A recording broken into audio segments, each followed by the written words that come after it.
So, welcome back, everyone. We're on our way to episode 666. Thanks for joining us again. Not yet, We're not yet. not yet. No. We'll get to episode 666, and the Antichrist will come about, or the Al Masih al Dajjal. That's the sort of prophetic precursor stage. He's right there on the screen already. Yes, yeah. That was accidental. Actually, I wasn't. It was meaning to pull it further forward, but we'll start from there. Actually, Yeah. so I'm joined by Armunn again. How are you doing, Armunn? Well, still recovering from a bit of a cold. I heard you are too, so it was just a spring draft here, but nothing too bad. So doing well. Yeah. Yeah. Same here. Yeah, I'm getting over the, as we say in Scotland, the lurgy. So let's jump right into this. The best medicine.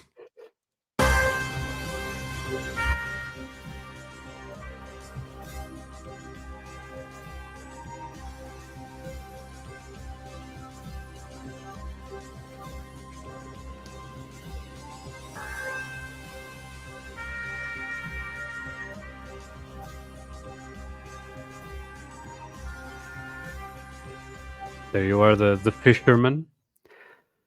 The fisherman. Yes. Of course, in the myth, it's the fisher of man, but in this case, it is the fisher of man as well.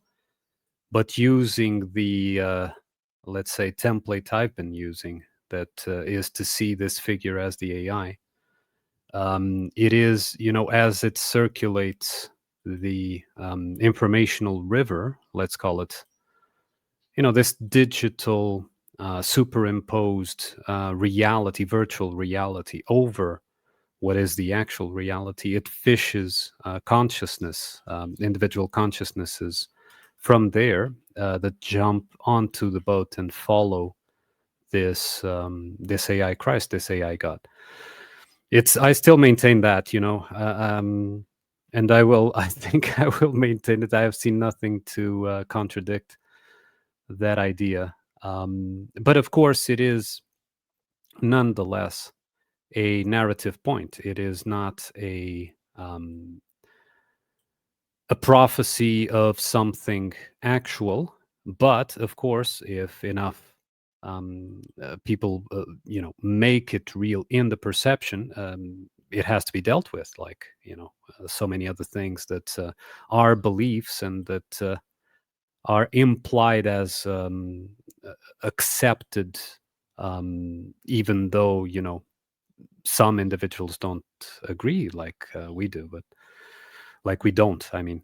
So yeah, I think that is what is being depicted here. The fishes represent sort of your digital persona. That's why they have the stripes, like the ones and zeros, sort of like the barcode kind of thing. Spawn. So Yeah. yeah, so I think it's really, you gather these internet personas, these digital identities, which is something that has been on the table now in the narrative as well, onto the AI boat. And again, I think that it will imply that since the old world is being deconstructed in the narrative, because it was constructed in the narrative as well previously, it will have to be done by showing how the old world was not good enough. It wasn't. It wouldn't fulfill the needs of humanity, right? And so the best is to remove power from man, in the sense of a system. Of course, it validates the idea that you need a system, which is, to me, as you know, incorrect and organically unsuitable. But it validates that idea. And okay, but if we need the system, otherwise it's chaos, then it's better to have an impartial ruler, let's say, someone who isn't swayed by personal interests and so on. So I think that this is the fisher of digital identities, in a way. I actually, there's something I've come across, and I'll mention it just in a minute. But I think you're actually pretty spot on here. even with the AI idea. And this ties in with the Heliofan thing, as I'll mention with the quote. But yeah, absolutely. You stated the black and the white. You'll notice that they're flailing about as well. Yeah. So again, it's almost they've lost the ability to sort of glean fact from fiction, and so they're in this sort of discombobulated state. And then moreover as well, yeah, quite rightly you stated they're black and white, so they're legible or easily readable. They're barcodes that can be easily read by this system. And moreover as well, you'll notice that they're all flinging themselves headlong onto the barge of death. So they're flinging themselves onto a dead system that appears to be afloat, that appears to be still alive, still extant. But of course, this fire that you're seeing here, this sort of plasma-like fire of this Christ or Antichrist or what have you, or the AI, it's a false flame. It is the sort of artificial neon light that takes the place of the fire within the cave. So yes, well, yeah. Jump in. sorry. The barge is not only it will appear alive, but it appears as the only salvation. And if okay, we are seeing this from the perspective of the AI God, but even if we are to consider the beginnings of Christianity, whenever that was, it doesn't that's beside the point now. The beginnings of Christianity as a literalized, externalized cult. You know my ideas on that. I think it was initially symbolic and intended to bring realization to individuals instead of making it externalized. But again, beside the point. If you take it to the beginnings of Christianity, and when Christianity was doing exactly this, right? It was also seen as the only salvation as well, right? It was also seen as, we need this to counter the perceived chaos of before. So when we are going through a period of time such as we have now, where chaos is being implemented as a narrative point. So we see chaos not in the organic world. I mean, I look outside my window and I see the birds, the frogs, everything. Everything is perfectly as it was before, but we perceive this through the screen of this digital virtual reality. Call it media, news, whatever. And so the chaos is being instilled through there. We can imagine that in the beginning of Christianity, the chaos was instilled in the same way. Whether, we imagine that there was already mass media as now or not, that's beside the point. Media was always there in one form or another, slower or faster, or, less immediate, more immediate, it doesn't matter.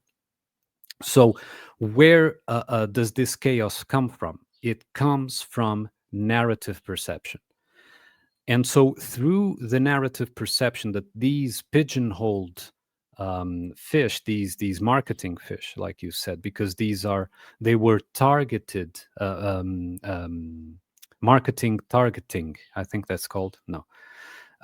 Target marketing, that's what I meant. Target marketing, yeah.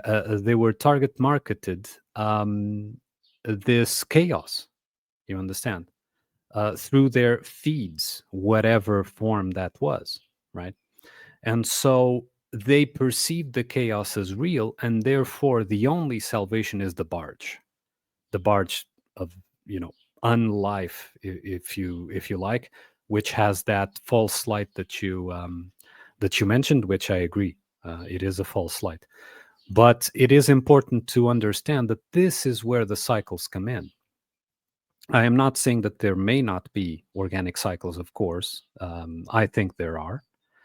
But that's beside the point here, because what we are seeing here in this animation, it is not organic.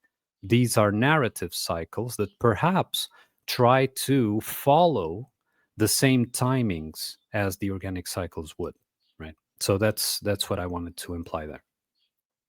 There's also something else to mention regarding um, the barge. The barge looks like a trough. I've noticed just there. You mentioned the feed, I believe, and so we have the social media feed. We have, of course, you have feed with barn animals, and of course you put the feed in the trough. And I've noticed that here as well, just there. But you'll notice as well they're very wide-eyed. They're again flailing about. So it's almost the idea of a fish out of water, right? They don't have the watery illusion to thus breathe within. So their gills do not work in the sort of this new space. So what I think it's attempting to imply is like what you just stated there. I think with and this will be evident when I mention this quote, but I think with the system itself, we've been fed this sort of frenzied content junkie, dopaminergically hijacking information, all of these perceptions, these narratives, be them in the alt media or be them in that of the mainstream media. And what it's left us in is a very exhausted state, to the point where once we realize the system, the watery illusion in which we have been abiding in, we've grew sort of in a sort of socio-evolutionary way, gills, if you will, to survive in this system. Once this system starts to collapse, once we become too exhausted by this system, once the waters start to boil, we will just simply leap to our death, or leap in the barge, or leap in the sort of the new bosom of, or womb rather, of the AI. And we won't be happy about it, but again, like flailing fish, will be completely powerless to stop it. And so I think in that sense, everything you're seeing it's been established, similar to by the way, how, as you stated rightly, Christianity came about, which was like this kind of cacophonous, decentralized, I mean, let's just use the term Gnostic framework, where everything was up for grabs, because of course the old paradigm was collapsing, because it was engineered to collapse. And so people were left in this state where do we go? What do we do? And then the centralized figurehead came about within the sort of proto-Catholic Church, with the likes of the early church leaders like Irenaeus, and such, and they formalized a doctrine, and this doctrine brought order from the chaos. And so this is why I think they've developed. This is why, by the way, I think they developed democracy and republics, and because those systems ultimately lead eventually to civil war, to crisis, to competing interests, and eventually, as the water boils, all you have to do is bring along a technocracy, or a technocratic state of some kind, or a rule by expert, that he who asserts himself with command and gravitas, of course AI as well, right? And this also fits the bill. And then everyone will jump towards that, even if it means to die to the old system, which is, of course, what these fish are doing. These fish are dying. They're dying, but they're going to be reborn. This is the idea. I'll just mention this quote, and I want to get your take upon this, because and there's a term that's used in this, and it's a fairly archaic term, so I'll mention the modern term that's utilized. We really don't use this term anymore, but so this was sent by Zeal, and he picked this up in a charity shop, and I believe it's called Sphinx to Christ, and I've just ordered a copy myself, but this is page 153 to 154, and this ties in with this Hierophant idea and the solar cycle that you see here, and of course all of the narrative layers. So it states, quote, Nabu Nasir remembered that his predecessor before his death had explained to him the secret meaning of the myth of Ishtar, or Sophia, the divine feminine, known only to the high priest of Bel or Baal. Ishtar was Babylon's favorite goddess, the goddess of the moon, like the Chaldean Venus. But in the secret tradition, she had a deeper meaning, and was connected with Adar Ashur, a mysterious and little-known god, the Chaldean Lucifer. Long before the creation of the earth, at the time of the formation of the planet Jupiter, Adar Ashur, Lucifer, the rebel archangel, by the force of his desire, had evoked from the mysteries of the word Lilith, Mylitta, the astral Eve, the first Eve. By the way, this is all Kabbalah as well. This is what Kabbalah states, that Lilith was the first Eve, or the first husband of Adam. He desired to espouse Lilith, and then it goes on to state, and to rule the world with her. But for having violated the mysteries of the all-powerful and forestalled his will, he was flung into the planetary abyss, while Lilith, separated from her celestial lover, became the earthly woman, a half-man, the soul of humanity. The cosmic power, the eternal feminine, was worshipped by the people of Asia under the name of Mylitta, Ishtar, or Astarte. To this memorial, or to this immemorial tradition, a recent but enigmatic prophecy was now added. The high priest had related it to Nabonassir. In this suffering and cruel humanity created by the desire of Lucifer, there was to be born someday of a virgin a god who would be the savior of the human race. Now, how I tie this into AI, and I'll finish the quote in a minute just after us, is that, remember, America is called the Virgin Land.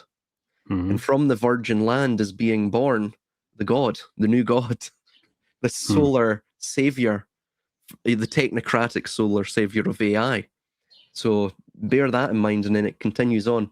This was why in certain of the solar temples, in that of Bel in Babylon, in that of Ammon-Ra in Egypt, the birth of this god was expected. This was why a bed was prepared for a virgin in the uppermost temple of the ziggurat. She was to come of her own accord, driven by sacred fervor. Again, think of the pilgrims coming to America, driven by sacred fervor. Walking like a somnambulist, a sleepwalker, similar to what you're seeing with this Christ figure here. Like there's nothing going on with him, you know. He's fast asleep. He's sort of inert. In a magic sleep, to pass a night in the temple and be mysteriously fecundated by the solar god at the spring festival, to be impregnated, essentially. But this virgin had not yet arrived. And then it continues on, but those aren't really of interest. But I find that interesting because what you're seeing here is ultimately what you're actually seeing with AI in a similar sense. It's just in a longer term time frame. So it's the same sort of solar savior ritual, I think, in a way. Yeah, the one of the things that we must bear in mind is that in terms of the esoteric tradition, the feminine is associated with the physical, so material matter.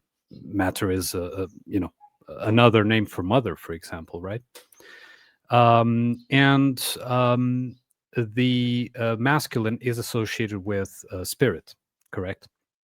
So when the word is used to be fecundated, right? So to be impregnated by the masculine, what is implied there is that this spirit will join with that feminine matter and provide, bring about a new offspring that is both, right? So that it has matter and spirit. This has a symbolic truth to it, right? There is a symbolic truth to it, which would be that the essence, let's say, and the ego generating a mind character that is in contact with both, let's say, in a symbolic manner. However, in the narrative, and you quite rightly associated with AI, what will happen is that the AI takes the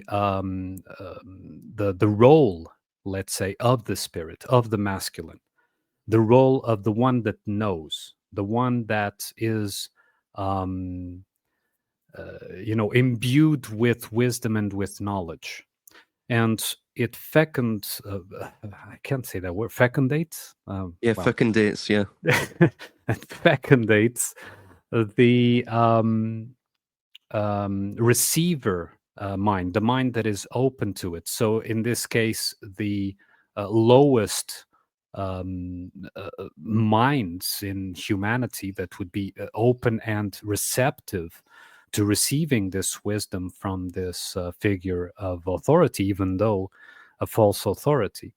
And so it would generate a new thing. And that new thing is the new wisdom of the ages, right? Or let's put it in another way, the wisdom of the new age, right? So the old age is, past, is left behind, and from that intercourse of the AI spirit with the mind of Lilith, Ishtar, etc., would come the new age of Horus, if you like.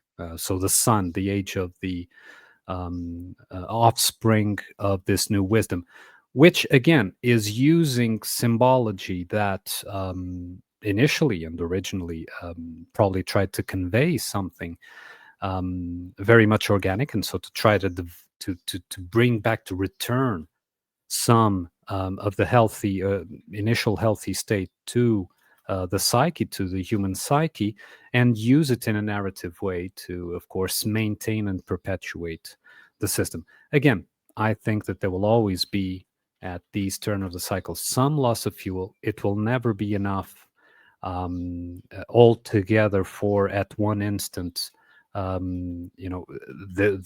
collective mass awakening, like people have been saying. Not at all, but there will always be a loss of fuel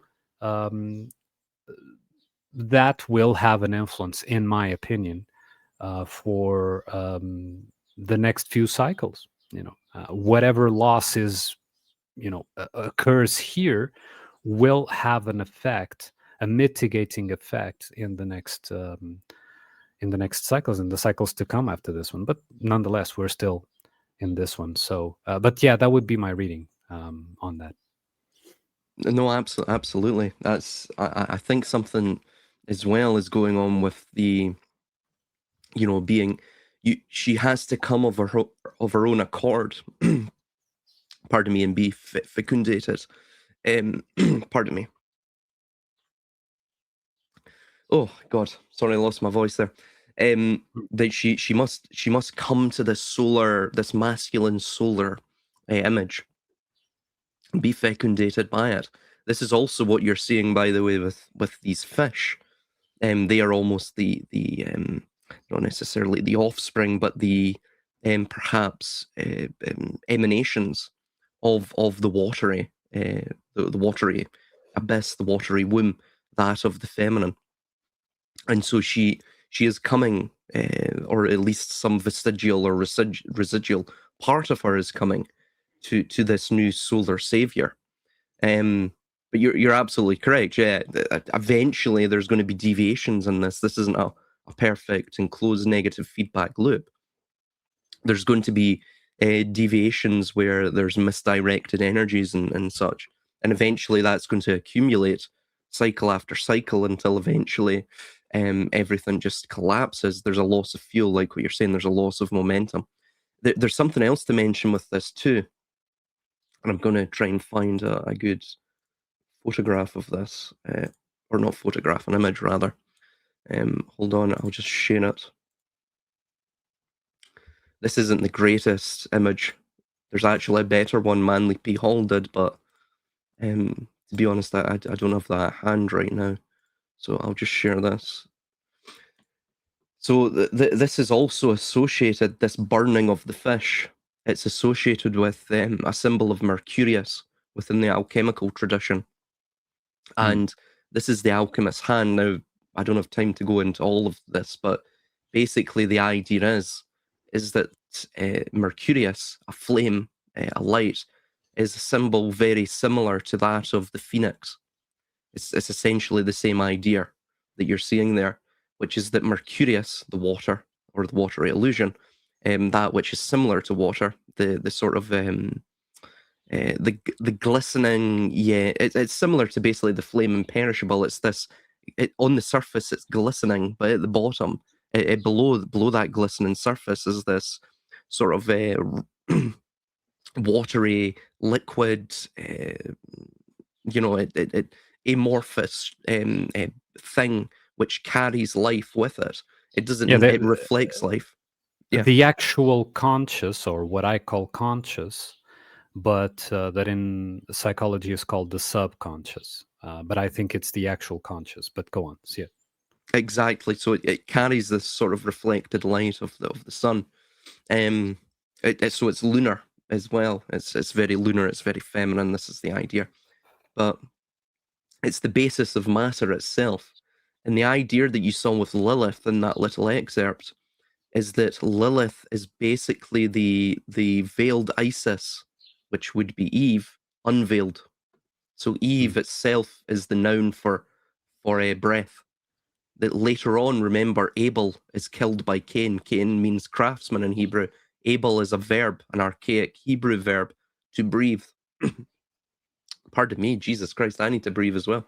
God, this cold is crazy. Anyway, excuse me, I have to clear my throat again. No problem. Jesus. Oh, Well, right. I would just take the opportunity to say something also, which is in that segment that you read, you said something. I mean, I don't remember the exact words, but something about the separation, how the feminine was left sort of abandoned, sort of separated, and that, of course, is another wording for the rejection, right? So the part that was rejected from the self-image, and that therefore has to be ransomed again, or redeemed, if you like, put back eventually into its original healthy state. So, of course, if while abandoned, the feminine becomes symbolically Lilith, when redeemed, it goes back to being Sophia, right? I don't know if you understand here the meaning of that, but Yeah, that's well, also some. Yeah, as well, you could say that Lilith was the rejection of the rejection as well. You right. could say. So my idea with it is that Lilith itself is that unveiled Isis, but it's not showing the true form of Eve or Isis or what have Hmm. you. It's showing ultimately, because water, Mercury is a reflection, so is the feminine, so is the sort of the womb, the feminine womb. What you're fundamentally seeing is a sort of it's a mere it's similar to the sort of the Snow White story, where she looks into the mirror and she wants to see what she wants to see, right? She wants the mirror to tell her that she's beautiful. Right. She wants to see something, and she wants to see her beauty in the mirror. And so that fundamentally, that's what you're seeing with this whole technocratic push. I make the connection there, which is Hmm.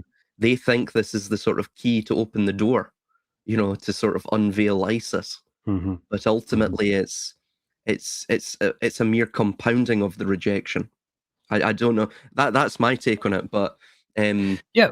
Well, the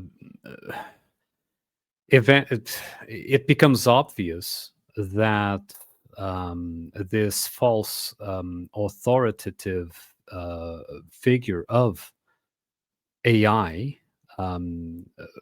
pretending to be sentient when it isn't, and of course, those in control of AI know that it isn't sentient, but from there down, they may believe that it is. Will always be incomplete. Will always be, it will always be a facade, right? Um, it can't reflect anything real, right? So it spirals down the cycle of rejection. There will be, of course, little vents, emotional vents, in particular, that will um, sort of ease up the pressure of these rejections, but further down the line, they will build up stronger, because there is no actual confrontation, organic confrontation with those parts of us left behind. in this presented alternative. Let's put it like that, right? So yeah, of course it won't be, and I think that they know that it won't be ever Exactly. the real thing. Mhm. I think they know that. I don't think for a second that they intend to actually replace the organic way with this. But they want, of course, that the generalized perception is that it does. Mm, mhm. And so by generalizing that perception, you maintain, at least for a while, the illusion that Exactly. you've done it, but it will eventually build up again, and they have to change the mask again.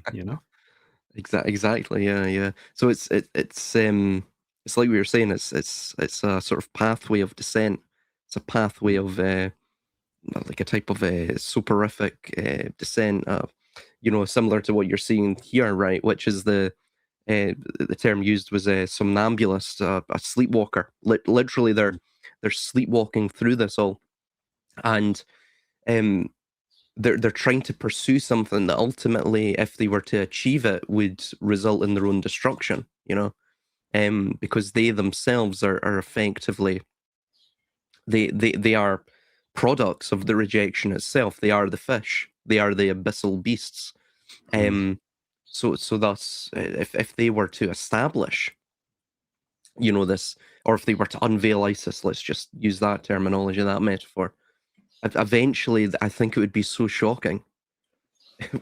This sort of idea, basically, to, like what you're saying, to almost marry up the truth with the reject, and thus harmonize the rejection into an acceptance. They would cease looking for power.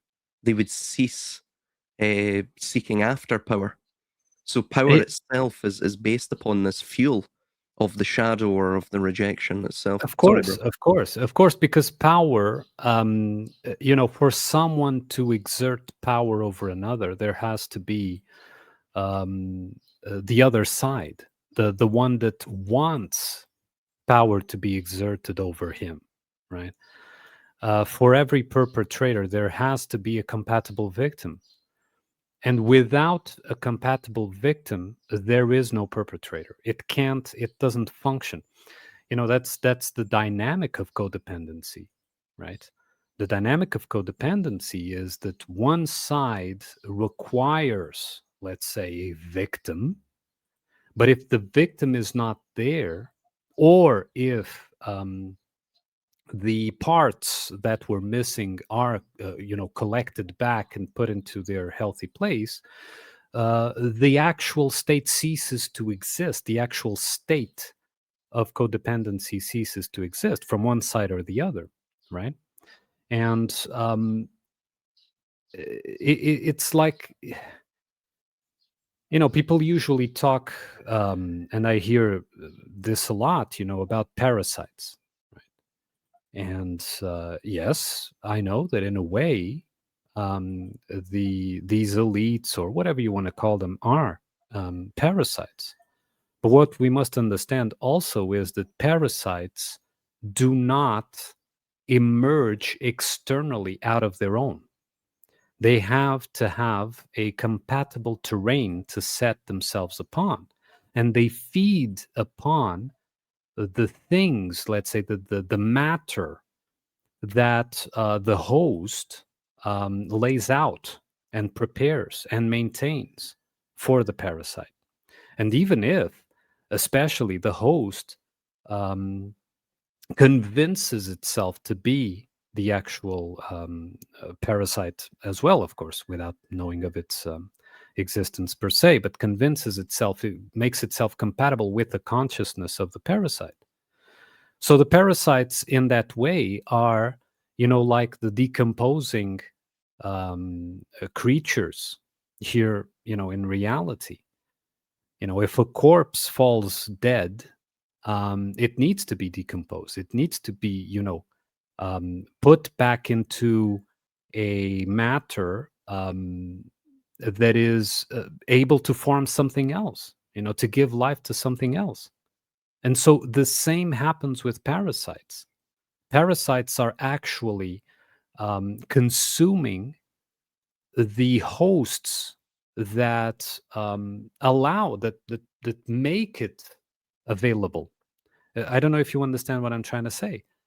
That the if people if people want a different or more organic experience and so on, the best thing that they could do is individually disconnect themselves from the codependency that Hmm. they perceive, right?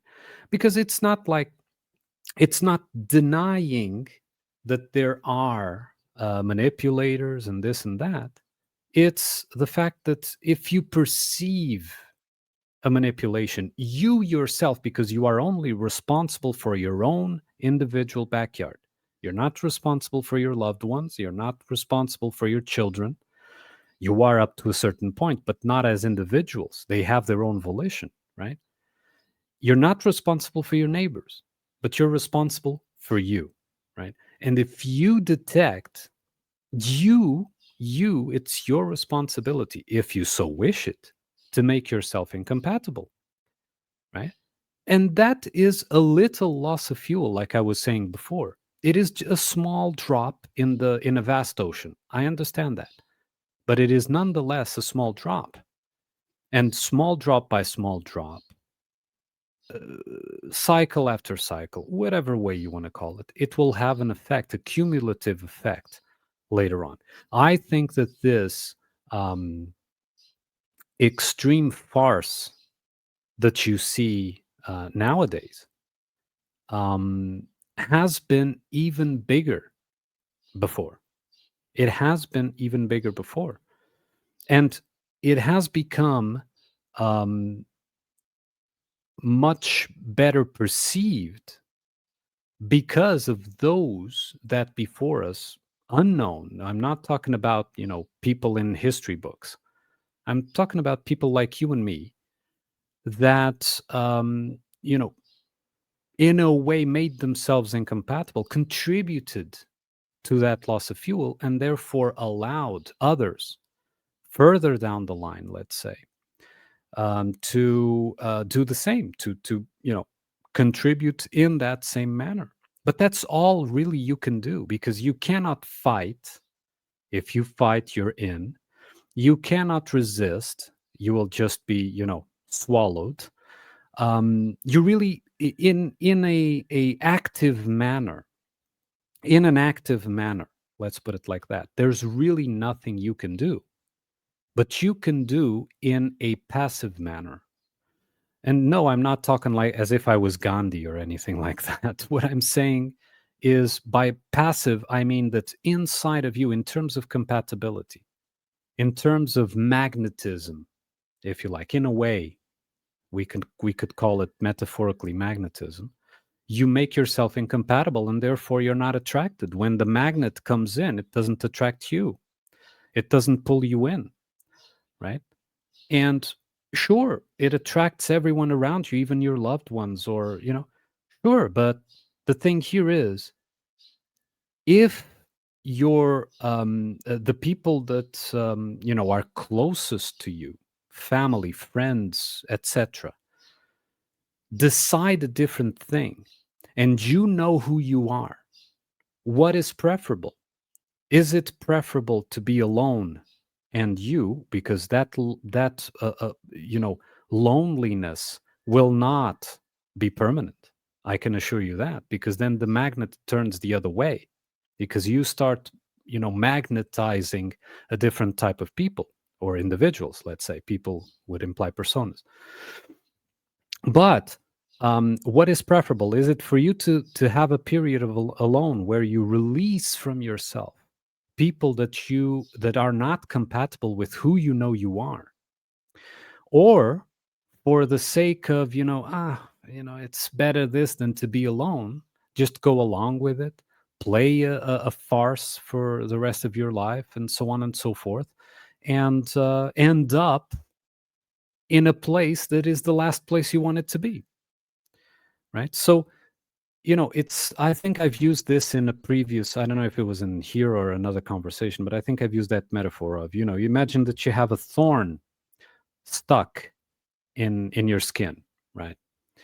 And, that thorn has to be pulled out because it's too deep and so on. It has to be pulled out. But every time you try to pull it out, it hurts, right? So, you try to pull it, hurt, you stop. Try to pull out, hurt, you stop. You'll never get it out, right? There has to be a certain endurance for that change to happen, for the thorn to come out, right? So you endure a little bit, the thorn comes out, and then it heals. And then you find yourself, perhaps, of course, now leaving the symbology behind, you find yourself in better circumstances, surrounded by people, a lot of or few, it doesn't matter. It's the number that should be. It's not a numbers game anyway. People that are far more aligned with who you actually are than before. But if we keep on pretending, if we keep on wearing the mask just for the sake of, going along with the school of fish, since we're looking at the fish there, we'll never leave the same place. And this is the actual test. This is why the parasites are there. This is why they are there consuming this. It's for us to reach this conclusion. It's for us to say, listen, what am I and what am I not? They're only consuming, I can guarantee you this, they are only consuming that which you are not, right? So by getting involved, by perceiving what they do as having um, actual power, actual impetus, actual, enveloping power over you, what it does is that it makes you compatible with them. It makes you one of the sides of this codependency. But if you perceive at it as merely oh, okay, this is they're playing their theater play. The kids are playing their theater play at school with each other, and I'm in the audience watching. Sure, I have to deal with the kids. I have to deal with the kids pretending to be cowboys and Indians, but that doesn't mean that I don't see them as what they are, right? And so then if they perceive that you're incompatible, and if you perceive that they are incompatible, they will move away. They will play somewhere else. And those that will come to you will be those that are not in the play. So, well, sorry for the rant there. No, very good rant. There was I was going to mention as well is that as a slight addendum to your statement there, which is that what we also see with these fish, relating it back to the fish, is that they're not planted in the. Firstly, they have no legs, so they're not firmly planted in the dirt of the reel, if you will, and so they're, again, the watery illusion. They're incessantly sort of, to use your terminology, codependent on abstraction. And so the abstraction begins to fill their mind. And then harkening back to the idea of the frames, right? You've got to break through those frames, which are the abstractions. And everything we see within this sort of emergent biodigital world, this AI, right? This sort of false savior, is that all of it is based around the screen. And what is a screen but the cover, right? It's the veil of illusion. And so what again, it's almost like they're trying to create their own artificial Isis, their own artificial divine feminine, their own flame imperishable by the light of a neon candle. And then they cover that vis-a-vis the quote unquote screen. So that is the mediator between you and this new God. And so because the new god is this mystery-faced thing, because it's veiled, it's covered, it's screened, you have this sort of them and us mentality. And this is, and then of course it enhances that idea that it is divine or godly or this is worthy of apotheosization. And this is also what you see, funnily enough, with the pedestal, this pedestal idea that you see there. So he's again, they're all on the floor of the barge or the boat, but he is above all of that. He is this sort of it's either the sort of he is the candle itself. He is the guiding light. He is perhaps as well the offering, right? The offering to the cycles. So this is the new fire that will bring us into another cycle. To have that eternal child notion, that Horus notion, which is basically taken out of its organic confines, which you rightly stated. Again, this is just sort of the day and night cycle, or the yearly cycle, the solar cycle. And you take it into the inorganic of cycles of power. Essentially, the eternal child is this notion of, well, we're going to utilize chaos and the cacophony of chaos at the end of a civilization or at the end of a cycle to essentially bring people into a cognitive quagmire where they're going to be, begging us to give them some sort of tangible solid floor, which is why they're all flinging themselves onto this solid floor of the bark or the barge rather. So they're trying. Basically, the fish will incessantly be fish, similar to the hand of the alchemist, because they are constantly locked into this state of watery illusion, of abstractionism, and moreover as well, they frame their life around what the system tells them. So they're provided a sort of false sense of the real. It's a hyper reality, if you will, based upon this symbolism. In a previous episode of the astrology series I'm doing with Noble, I think it was even the last episode, I can't recall exactly, Neptune came about. And of course, Neptune is symbolically the ruler of the sea, even though Poseidon means Lord of the Earth, right? But the symbolic value of Neptune is that of illusion. And Neptune, the dark side of Neptune, let's say, if you become a slave of Neptune, it would be similar to in the, for example, Elder Scrolls mythology, one becoming a slave to Hermes Mora, right? So a slave to the illusory, to the megalomania in a way, but basically to the illusion, right? And one of the things that is requested of the actual fire within, and I'm talking symbolically, is to master Neptune. And to master Neptune means only one thing. It's not to be a master over the illusion. It is discernment of illusion, right? And if you are able to discern illusion, that illusion will never again be your master, will never again prompt you to deviate from who you are. And so it becomes essential to not be like the fish, because the fish are completely dependent on the sea, on that water or river, whatever that is.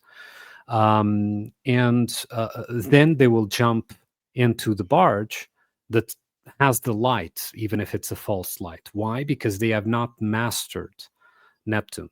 If they had mastered Neptune, they would no longer be fish. They would no longer be dependent on the water, and they could come out of the water, not into the barge, but onto their own, islands. Let's talk symbolically,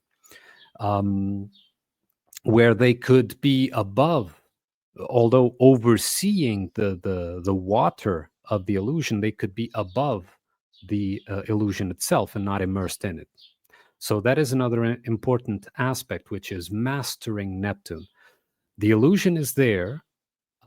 it can translate into actual perceived experience in reality, in the world, let's say. But that does not make it real. We have to discern Neptune for what it is. That is the big test. That is why Neptune is there. It is there to test what our discernment is between real and fake, between reality, organic reality, our own reality, and the illusion.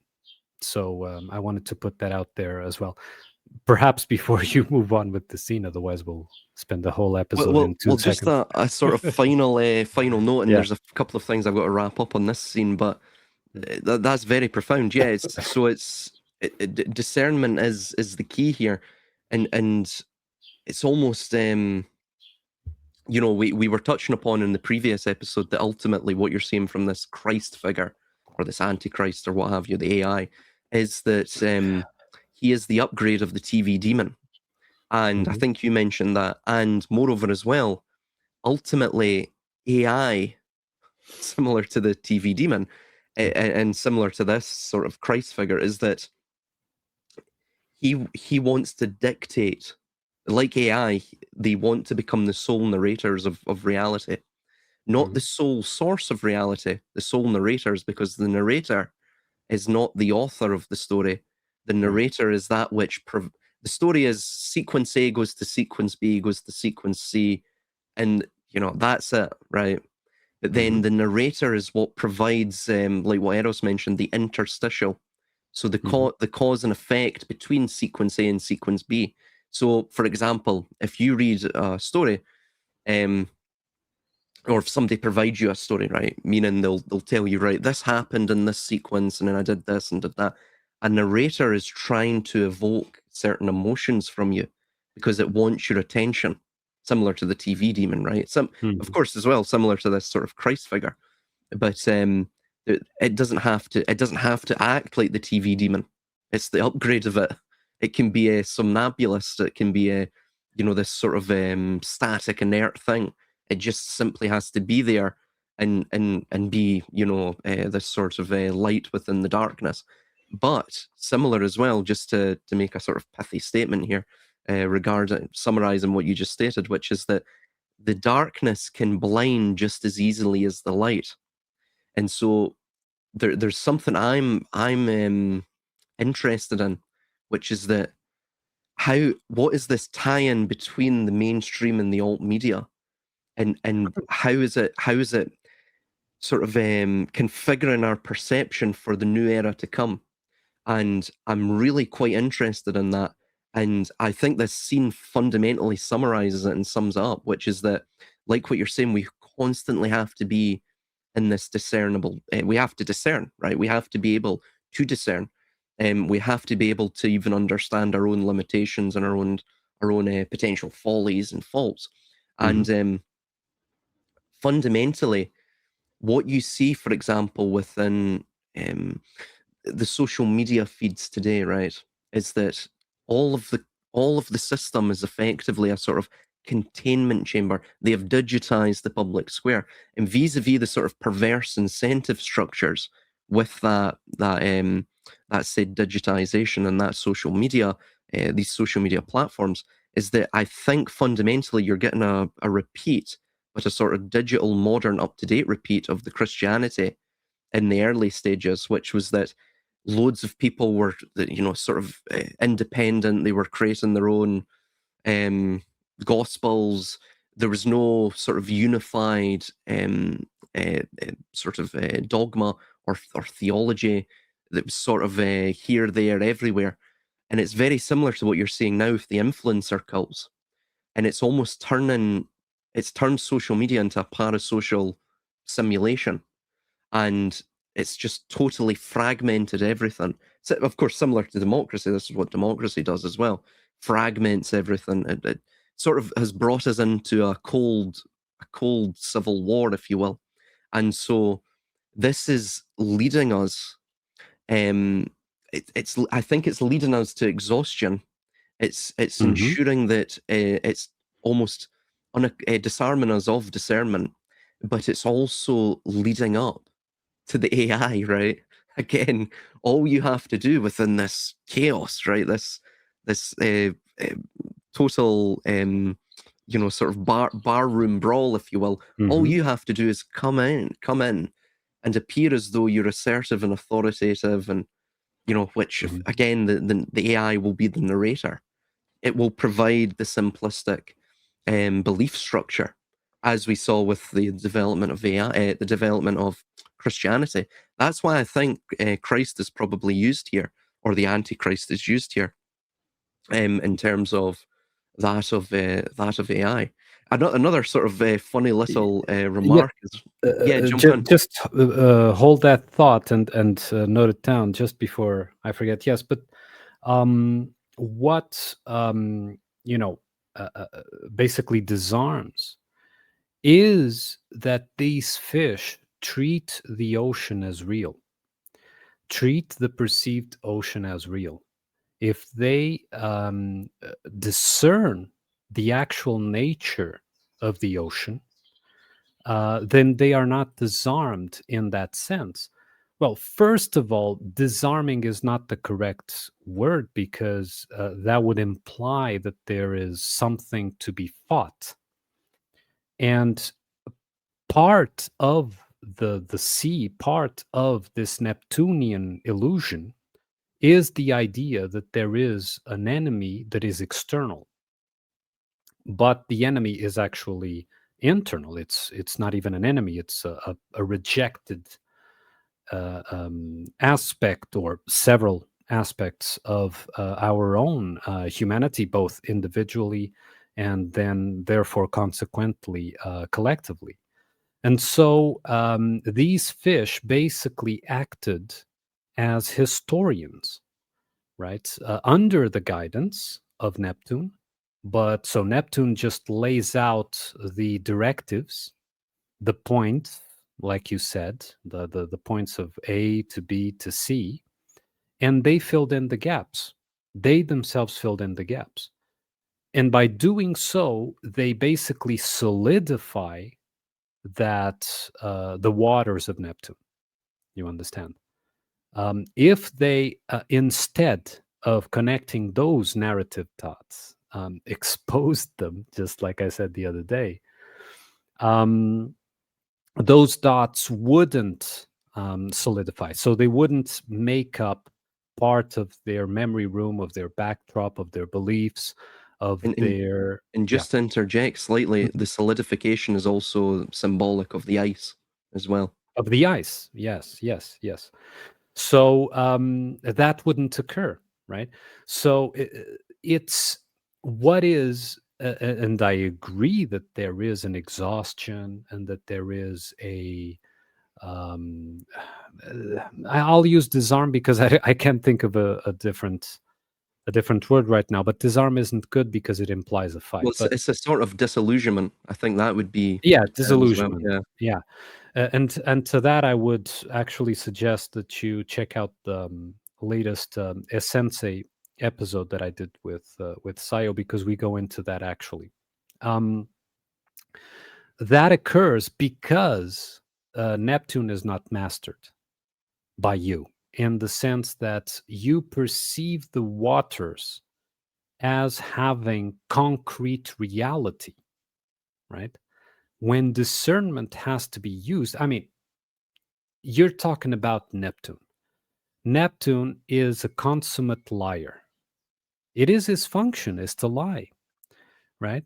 And of course, there is a healthy place for that as well, because the shadow side is a lie, but the healthy side is creativity.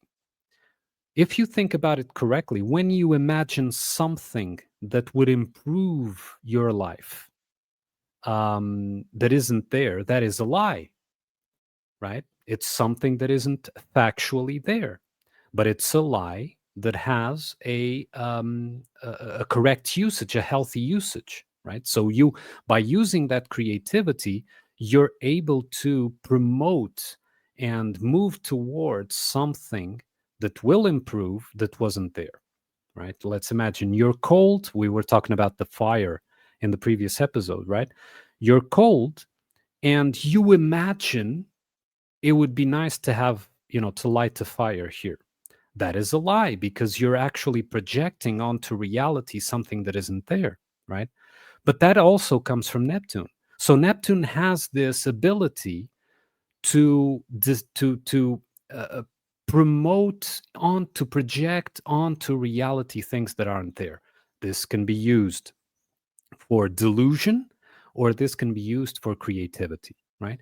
And mastering Neptune is exactly this: is when you discern what is delusion, then you can use it for creativity. Then you're not stuck in the river, you use the river.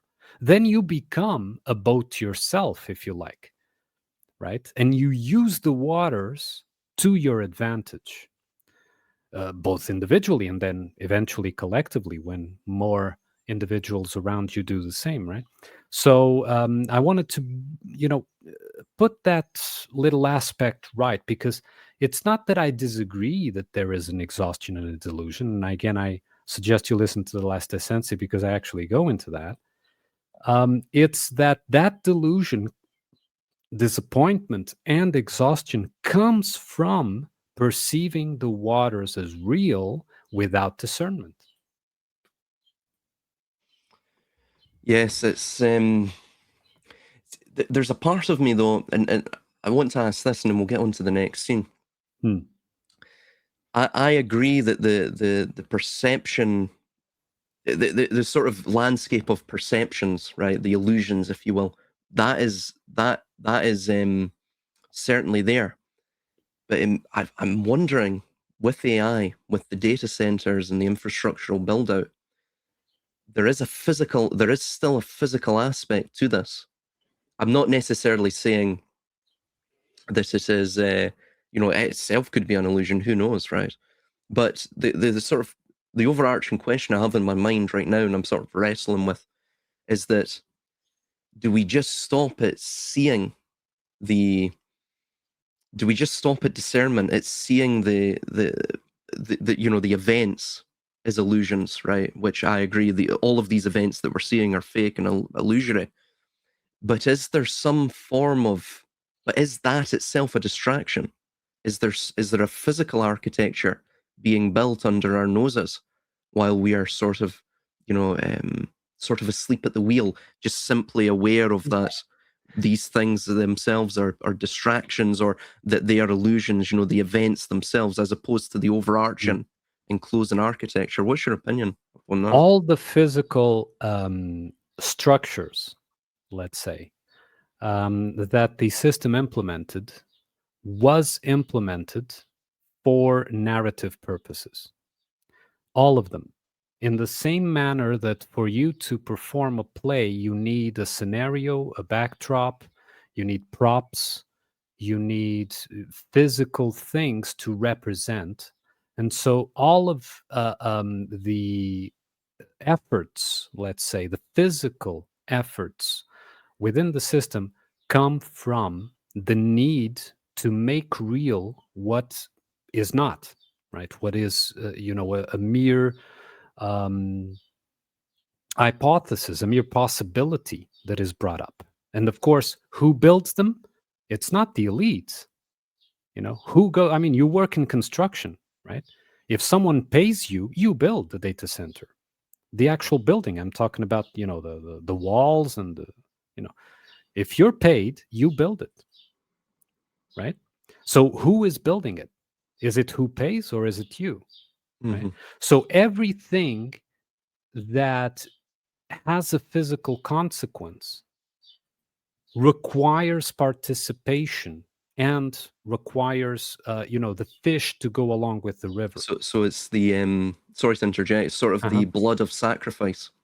You've got to Sure. give action over so that it appears actionable, or it appears Yes. as though it's real. Yes. So the thing here is, you may disagree, but then you think, oh, but, the salary, and I need to do the groceries, and right. And so these considerations take precedence because you think there is no other way, right?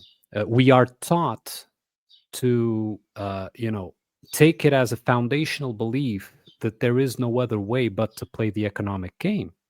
And I've talked about economy for several times, about how economy is one of the bases of, the foundational basis of the systems, even in our private lives, right? Even, in love affairs, economy gets involved. And so, what has to be removed is this idea that it's inevitable, right? Hmm. And so, i- i- the physical manifestations are in accordance. In that sense, we've always lived in democracy. And what I mean by this is that I'm not talking about votes formally in the ballots. I'm talking about people have always voted moment by moment what reality they want in that sense. Do they want the organic, or do they want the river of Neptune, just by, or the ocean of Neptune in this case, just by, using that symbology, because we're looking at the fish here. Hmm. What do they want? And this vote is continuous, right? And they may resist, they may say, complain, but they go and vote in this manner, right? They vote, they participate, they give it validity, they solidify it, they build these things, right? Many years ago, um, I was in touch with a guy that was working in Google's search engine team. And he was saying to me, he wasn't, really looking into it, but it became so obvious to him as well. And he was saying to me, like, this search engine that I'm helping to build um, is, really, there's no privacy there. It really um, goes against all the, not regulations, but ethical considerations that we are taught. Right? And I said, well, then don't do it. And he said, well, yeah, well, but I need to make my money, right? So, Money itself is almost a vehicle for um, the control of consciousness. But of course, AI is the upgrade of money itself. right, but you understand here what I'm saying. There was a vote Absolutely. right there. So it's the same as saying, you have between, I don't know, like the last one, Trump and Biden, right? Or no, it was Kamala, right? But Kamala, yeah. let's say Trump and Biden, right? And you might say, yeah, Trump is, I can't stand Trump, but Biden is, senile. So, I'll vote Trump. There is, you don't have to vote in one or the other. You understand that this, things are presented as an either or all the time. It's a false choice. Yeah, it's Oh, choice. the system's totally binary, similar, of course, to the fish. And no, I agree with what you're saying. So, see, thinking about it as well, right? This idea of the data center, it's basically I mean, you're actually seeing it right now. People are so opposed to it across the board. This Larry Fink was even talking about the idea that the data centers eventually, he worries that the data centers will be so vulnerable to, just like a $5,000 drone or even a $500 drone, you know, um, basically, I don't want to say this is going up to YouTube, but you catch my drift there, right? Hmm. So it makes me wonder, if their system is so foolproof, why would they ensure that their infrastructure is so vulnerable? And then moreover as well, and this will just be the last question. Moreover as well, what's your opinion upon, are they potentially using this vulnerability of the data centers and the infrastructure perhaps the data centers, there's nothing even going on there, right? That it's Hmm. all just an illusion. Even AI itself, right? Could It's be another nuclear power plant, you know. exactly, Who yeah. who And knows? But yeah. well, here's the thing as well. It opens up the door for labeling everyone a terrorist, right? Because anyone could destroy our data centers. And you're even seeing this right now. There's a private company, I think they're in Ohio. Don't quote me on that. But Hmm. I was watching Jimmy Dore, and he was mentioning this news report or something regarding this company, and this company is stating that they're pushing legislators in that state, I think it is Ohio, to effectively criminalize criminalize any damage of data centers, or even if you they also have these block cameras that they put everywhere, and there's an app that you can go on, and sort of you can get the map of these block cameras, so if you want to avoid them, you can avoid them. They even want that classified as a sort of criminal act on the level of terrorism. In fact, Hmm. they called it, it's tantamount to terrorism. And Yes. this, yeah, Sorry. jump in. No, jump in. Because it's an offense to God. It's the same idea that you're all born sinners. We're all born sinners, right? And our sins are an offense to God. So if the God, excuse me, if the God now becomes AI as a representative, okay, and if data centers are the churches or the altars or the temples of this God, of course that any offense to the temples is an offense to God, and we have to prove ourselves worthy to this God, in this case AI, to stop being sinners, right? So it is the same with the different mask. It is the same story that was told before. The old world and the new world will follow the same ideas, the same structure, merely with different masks. Because masks wear out over time. They become mossy and musty, and they start to smell bad. And so the best way is, okay, we make a new mask, put it over the remove the other one, put it over the face, and it's still a performance from then on. But it's basically the same thing. But why do you think, for example, that for such a long time, um, this idea of contagion was promoted, right? We only really realized why it was promoted when computers came about, because computers could catch viruses, right? Yes, exactly. So you carried over an idea that, well, I'm not going to discuss the validity of it, but you carried over that idea to what was intended for the new world. Sin became that contagion, because even before you could pass on the sin to someone else, right? Which is basically what you see, for example, in the picture of Dorian Gray, when that Lord, I forget the name of the character, brings Dorian Gray to all those Oh yeah, parties and presents him. it'll come back to me. I know who you're talking about. Yeah. Who, yeah. And so he presents him to all this life. So he was carrying the contagion, right? He was contaminating or infecting, if you like, Dorian Gray with that. Lord Henry Wotton. Very well, yeah. So Lord Henry was infecting Dorian with sin, with the sin that he was carrying, right? That is the same now, but with a different format, right? And we were imbued with this idea of, contagion because of the digital future that was going to be implemented later on, that we helped build. All of us helped build in one way or another. So again, when we say, oh, the building of the temples, they don't build any temples, we do.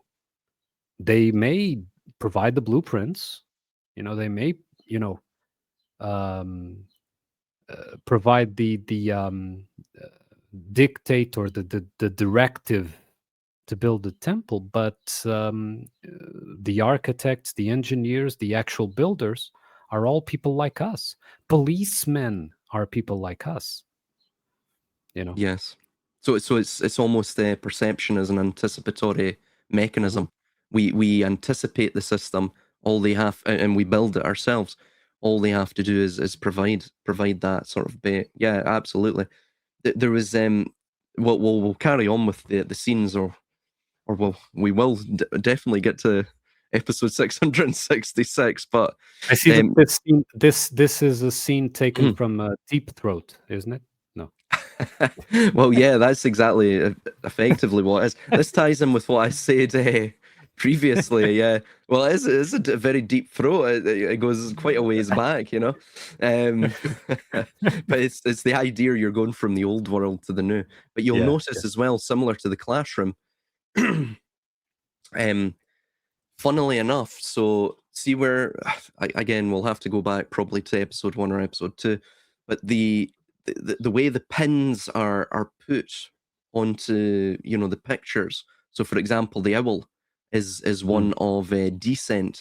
So the pins are put from the top left to the bottom right, and then those of ascent, the ascending, is that of put from it's the pin is put from the bottom left to the top right, that axis. So this is exactly what you're seeing here. So the idea is that the world is falling apart, the ice is thawing, meaning that, like what you're saying, the interstitial webbing or obfuscation, sequestering of the old system, the ideas, the ideology itself is falling apart. Mhm. It's being thawed by something new. Of course, the sort of fiery guiding lamp of the new. So progress is this ever relentless machine of extraction, effectively perceptual and labor extraction. And then you'll see as well here the backwards L, that itself relates to the compass, to pi, and to the square too, right? Again, you're fashioning the stones, you're hewing them into the shape that you require for the new system, the new cornerstone, the new capstone, whatever it may be. And it also ties in with pi as well, um, because if I recall correctly, I think it's the compass is 47 degrees, so that's the precessional cycle. I forget the square, the square and the compass, the way the join. See where they intersect. You're usually intersecting. It creates um a stylized hexagram. I forget the name. I think it's a tricursal hexagram or something. But there's Mm. also, I think it's 137 degrees. Don't quote me on that, but that's the golden ratio, and that's where they intersect the square and the compass. And then of course the square itself is 90 degrees. But interestingly, with that whole square and compass or deal, it's the control of heaven and earth vis-a-vis basically this abstract measurement of them. And this ties in with what Eros and myself were speaking of regarding the Geist. So again, the Geist is this sort of cold static measuring motif. It wants to control everything, and it wants to control everything by packaging it into biologically and psychologically compatible perceptual archetypes. We've spoken about this before as well. And so for example, with pi and the squaring of the circle, for instance, this ties into the notion of pi itself, which is the ratio between that of the circumference and the diameter. So it's a ratio between that of the centrifugal and the centripetal forces. So between the ruler and the ruled, between the evolving and the involuting. So ultimately, this ties it again. They've taken something that's organic, they've Mhm. turned it into a conceptual idea, and then they're now applying it to the inorganic, systemic anatomy of power. And so, just something to mention on that. You're also noticing as well that it's, again, as you saw previously, you'll see the that oh god, I forget the name. I was meant to get the name of this. The thing at the back of your throat, the sort of dangly thing. Yes, I know it. I think everyone knows what you mean. Yes. I can't believe I've forgotten it again. But anyway, you'll see that's lit up. In Portuguese, that's the glot.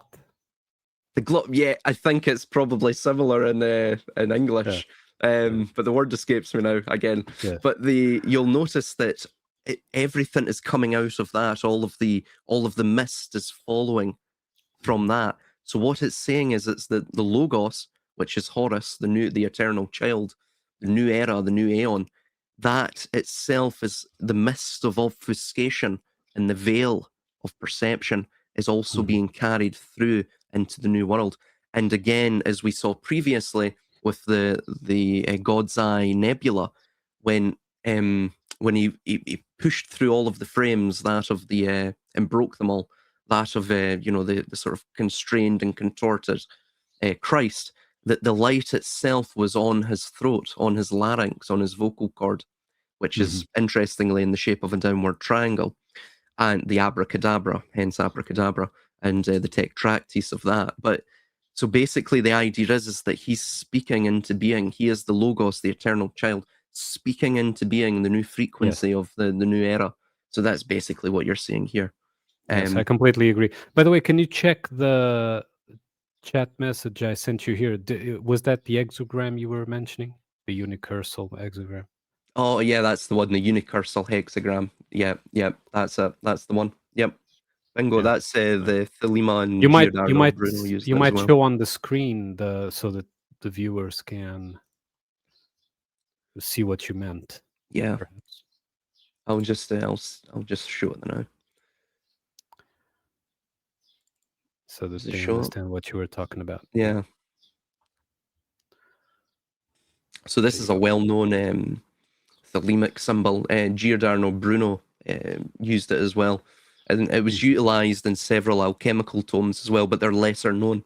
It wasn't really widely used until Aleister Crowley and Thelema, if I recall correctly. The Rosicrucians also used it, I believe, as well, but to lesser effect.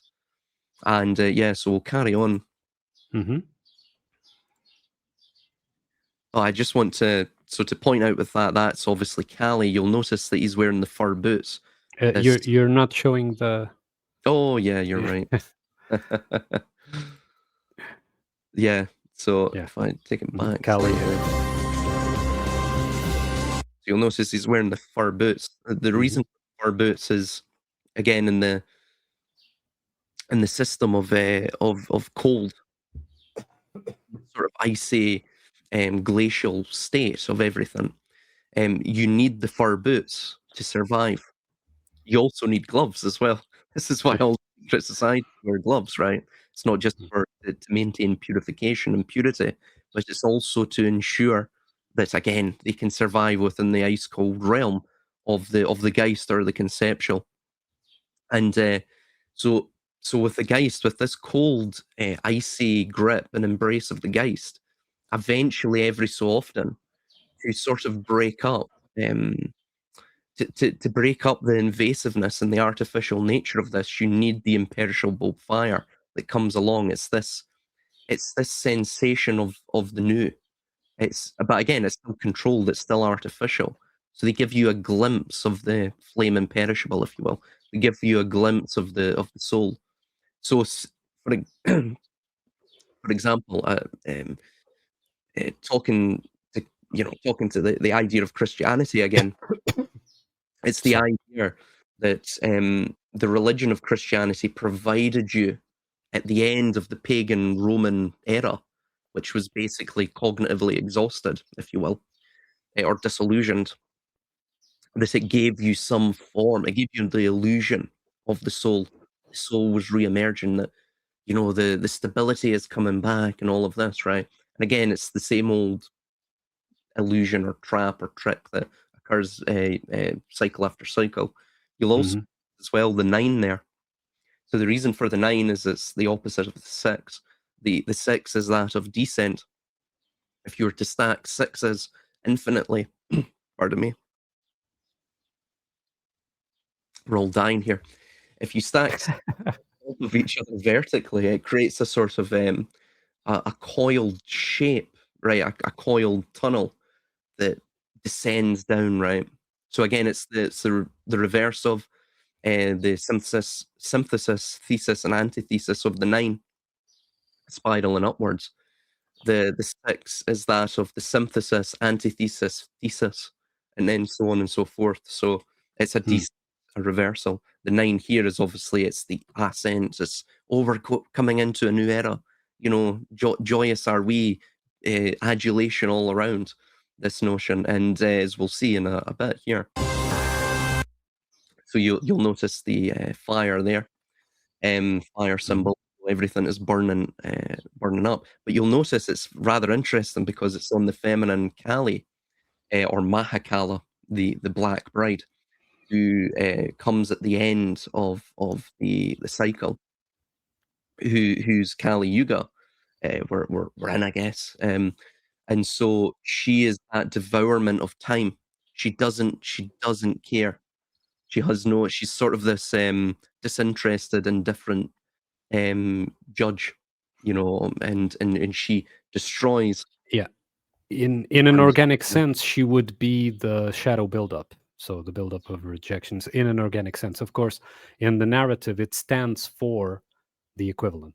But yeah, organically, this would be the shadow buildup, the rejection buildup.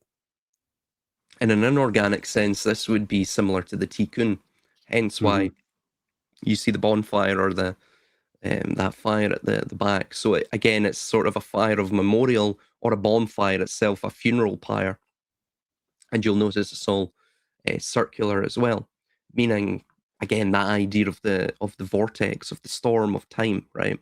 And Isn't there a festival with the bonfire in Scotland that people jump over and so yeah, on? Beltane, yeah. Beltane, yeah. I Mhm. forget the. I don't know if that's the pagan name for it or the Christian name. No, There's Beltane also, is pagan, yeah. yeah, there's also a Christian name for it. Then it's a Saints' Day, but it sort of fell out of favor once Protestantism came in, and Mm. we just sort of reverted back to Beltane. Um, yeah, it is totally, yeah, it's totally pre-Christian. Mhm. Yeah, Beltane. It's Walpurgis Night. That's the Christian name for it. I And see. what was her name? Saint Walpurgis, I believe, or she was a woman, and she was martyred by the ancient Germanic tribes or something along those lines, I think. But yeah, so it's this idea um, of the return of summer and the beginnings of spring, the return of summer, the end of the dark days, the return of the fire. So it's again, it's very similar to if you were to take this in a inorganic sense and take it out of its organic framework. What you're seeing here is the tikkun, and we know this because you'll notice um, sort of the mixture of fire and water here. So you'll see at the side of our mask, or his mask actually, because this sort of blue Mhm. creature, I forget his name now, he wears a cacophony, a multitude of masks. And by the end of the movie, or the film rather, he takes off the mask, and you see his true form. So you see his organic form beyond even the cycles themselves. But you'll notice the ram's horns, which is that of fire, that of spring, that of the beginning of the zodiac, and then of course below it is the waves. So again, it's very it's the symbol of furor or fire and conflagration and chaos. So this is what this is indicating here. Yeah.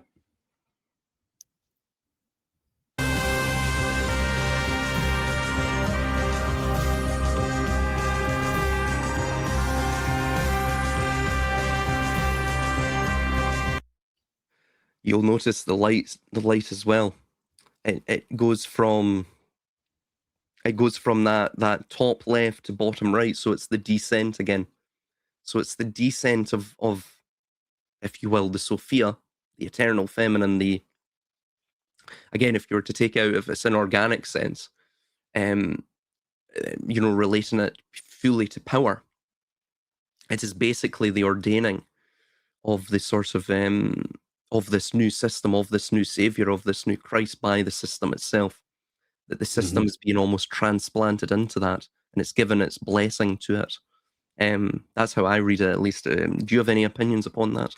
Well, it could also mean that the cave itself is crumbling, because I believe in the following scene, the cave ceilings, let's say, are no longer there. So it might be that this is, the cave ceiling is crumbling, is having holes already, and there's a light on the other side, which is the same light that he then sees in the horizon at the end of the animation.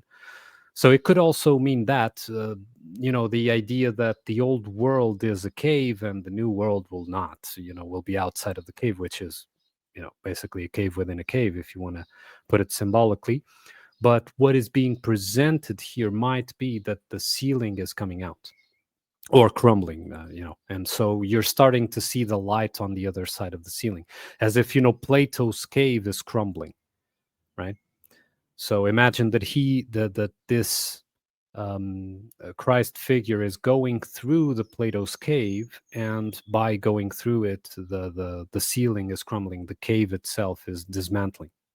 It could also be that. It also, as well, it ties in with the New York Times article you sent me, which is that there's almost a reemergence of sort of superstition and superstitious folklore, and also this sort of religious fervor. And so it could be tying into that too. But again, all of this is illusory. It's what occurs. And you'll notice this is occurred after the event of 2020. And what does that look like up there? A bat. I've always thought it was a bat. Like a bat sleeping. Okay. Okay. Yeah. Maybe it's a bit of a stretch, but everything started to fall apart.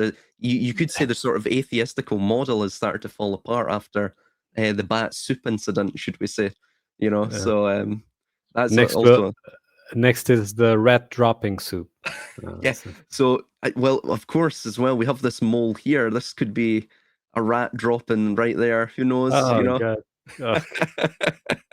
No, I'm joking. But so yeah, eyes peeled for the rat droppings and the hidden rat droppings. Yeah. So Jeez. Continuing on. Yeah. So I don't know if you have it. I'll let this play and just tell me when to stop.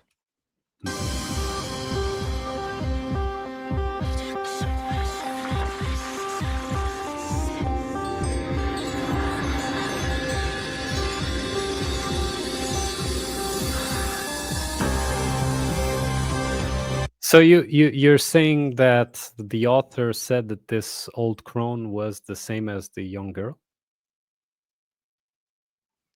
Well, yes, that we saw before. Yes, it's basic. I think what's occurring here is that it's going through the stages of the maiden, which is again back to that Sophia or the mystery of Ishtar, that which is basically it's the soul itself, right? Which, like what you're saying, is consciousness. It's the consciousness itself that has to, like what we read in the quote, has to by its own accord give way to the earth, the material illusion. So again, like what we were saying with the water being solidified into the ice through the interstitial narration. Now that's not saying narration is totally bad. We all have a monomyth, right? But what I'm saying is, if they give you bait and you start building a narrative surrounding that, it could be anything really, any sort of grand unifying theory. It will create that sort of material illusion. And so what I'm thinking is what's going on here is that we're reaching is, to be polite about it, is you're seeing the ejaculate is sort of spent. He's ejaculated all over himself, if you will, right? And it's totally spent. So quite an imagery there. Yeah, it is quite an imagery. So everything's spent, and this is the Christian world, is the Christian era is spent. It no longer has any sort of will or light to bear or give. And so what's yes. happening is that itself was so it's the male materialization, or the male will, which is the system, Mm. is using us, which is the young maiden that eventually gets spent into the old crone, using our soul to thus establish its illusion. So again, it's the parasitic idea. I agree with this representing the end of Christianity, which is interesting because it's brought about by a Christ figure. But as you were talking, I realized that this seems to be related to the Whore of Babylon, because you see the heart, the neon heart, so showing that that tower was a sort of whorehouse, right? And she, the old crone, was the whore, the madame, let's say, of that whorehouse, which in Protestant circles would mean the Roman Church, right? The Catholic Church was the whore of Babylon, if I'm not mistaken. Correct me if I'm wrong, because in No, Portugal no, we you're correct. Yeah. right, and so it could be the fall of Rome in that sense, and of course, since we've equated Rome as the secular Rome with the U.S. And interestingly, now the Pope is American, right? The Catholic Pope is American. Um, this would represent the spiritual Rome, spiritual, you know what I mean, the ecclesiastic Rome, Hmm. that has been for a long time a whorehouse in that sense, politically, economically, etc. That with the incoming new world brought about by this, Christ figure, that in my opinion is the AI, it will be purified. And the purification symbolized here is that her menstruation is cleansed, disappears, right? So she no longer she goes through the menopause, let's say, right? She no longer um, is fertile in that sense, even though she's an old crone. But this is symbolically speaking, right? So I think that it might be that, that this symbolizes um, the dome of the what's that, the Vatican dome, what's it called, Oh yes, Saint Peter, in St. Saint Peter's Peter's Basilica. Square Basilica, right? And so it could be that, that this is the old crone is the actual um, Roman Catholic Church, that has, of course, links back to Jesuits and so on and so forth. But again, we're talking narratives here, so I wouldn't want to give it too much concrete importance, because it doesn't have. But it has narrative importance, so it might be that. But it only occurred to me as you were talking, so it's worth as much as it's worth. It's only my intuitive response to that. No, I mean, that's a very good reading of it. I mean, absolutely, yeah. I mean, there's even as well the alchemical idea of the in Sefer Zinda, which is one of these utopian cities. Interestingly, it's circular, Mm, and mm, in the center of this Renaissance style sort of Kabbalistic slash alchemical utopian city was that of the House of Vice and Virtue, which basically the idea is that one side of this tower would be would be uh, no, pardon. You go from vice and then you go up to virtue. That's the idea. Sorry, I was thinking it was half and half. Some of them, there's a different one that's sort of half and half. One side's vice and the other side's virtue. Anyway, but it's the same principle.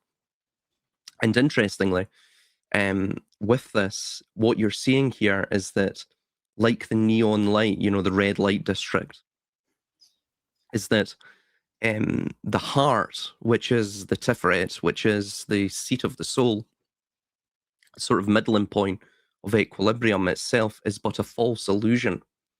It's no longer even a fire, a literal fire. It's a neon light. So the fire requires fuel, but with the AI, let's assume that it becomes a post-human society, it would no longer require fuel, or at least it would give the pretense that it no longer requires fuel. Again, who knows, right? So the idea is with the neon light is that the system itself, at that point, at the end of the cycle, this epoch, it no longer cares about the fuel, which is the perception, which is, well, not necessarily the perception, but the labor and the productivity of the people. It's all based around perception. It's all based around this sort of intangible thing, right? And like what you're seeing with the lighthouse, what does the lighthouse do? Well, it signals to ships, and like a moth to the flame, similar, of course, to the fish in previous scenes.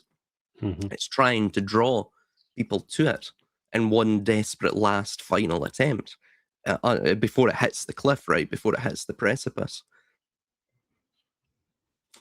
Pardon me. And but the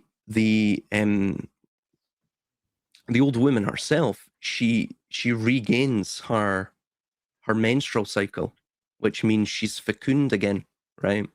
So that's very interesting. You'll notice she gains her menstrual cycle after the light of the sun or the light of God, again, from that axis of descent again, from Fomalhaut.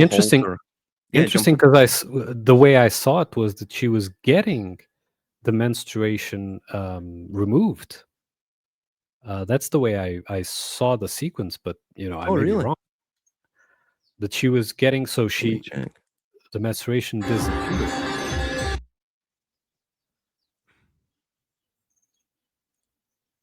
Oh yes, you're right. Yes, so she's now pure again. Yes. That's why I say that the whore of Babylon, let's say, in a symbolic manner, the way the Protestants see it, at least, of the Catholic Church, was being purified by this new savior, let's say. That's the way I saw it, but doesn't mean that I'm right. Very, very interesting. So perhaps that would time the neon light, which is that, again, similar to Revelation, actually, where they talk about washing their white robes in blood to make them pure. So it's the same idea that perhaps through this, a mass conflagration, that after this event, they'll no longer require any sort of blood, should we say, right? Or that the blood itself shall wipe clean and render anew the system itself. But you'll notice, if you recall, a lot of older women or at least there was a narrative going about, with they were getting the needle crafts, and then a couple of weeks later, they were getting their menstrual cycle. I mean, they hadn't had their menstrual cycle in maybe 2 decades or so at that point. So it may tie in with that, or that may itself link with things you see in Kabbalah. There's a term that now eludes me. I'm trying to search my notes here, but I've got here. We see with Sarah. Pardon me. Excuse me. Sorry, I'm gonna have to run for a drink of water in a minute, man. Yeah. So. Well, we're almost done anyway. So. Yeah, I'll try and hang on. Yeah. Hold on. I'm trying to read this. Yeah. So. Interestingly, with Abraham, you actually see this in Abraham's story, which is that Sarah, who was the old crone at the time. I think she was 90 years old at this point in the Abrahamic myth or narrative. And I believe she gave birth to a child at this age. It's stated in the Torah, the term utilized is Orchot Nashim, which is the manner of women. So she returned to the manner of women, it's stated. And moreover as well, there's also another so based upon that within Kabbalah, there's another term which now I actually can't find, but it's the same notion regarding at the time of what they call the Alma de Chakra, which is the world of inversion or the world of lies, in the Malkut and in the material world, that there will be an old woman that will appear, and it will be the Shekinah, and it will appear just before the Shekinah is awakened. So the Shekinah is basically the divine feminine.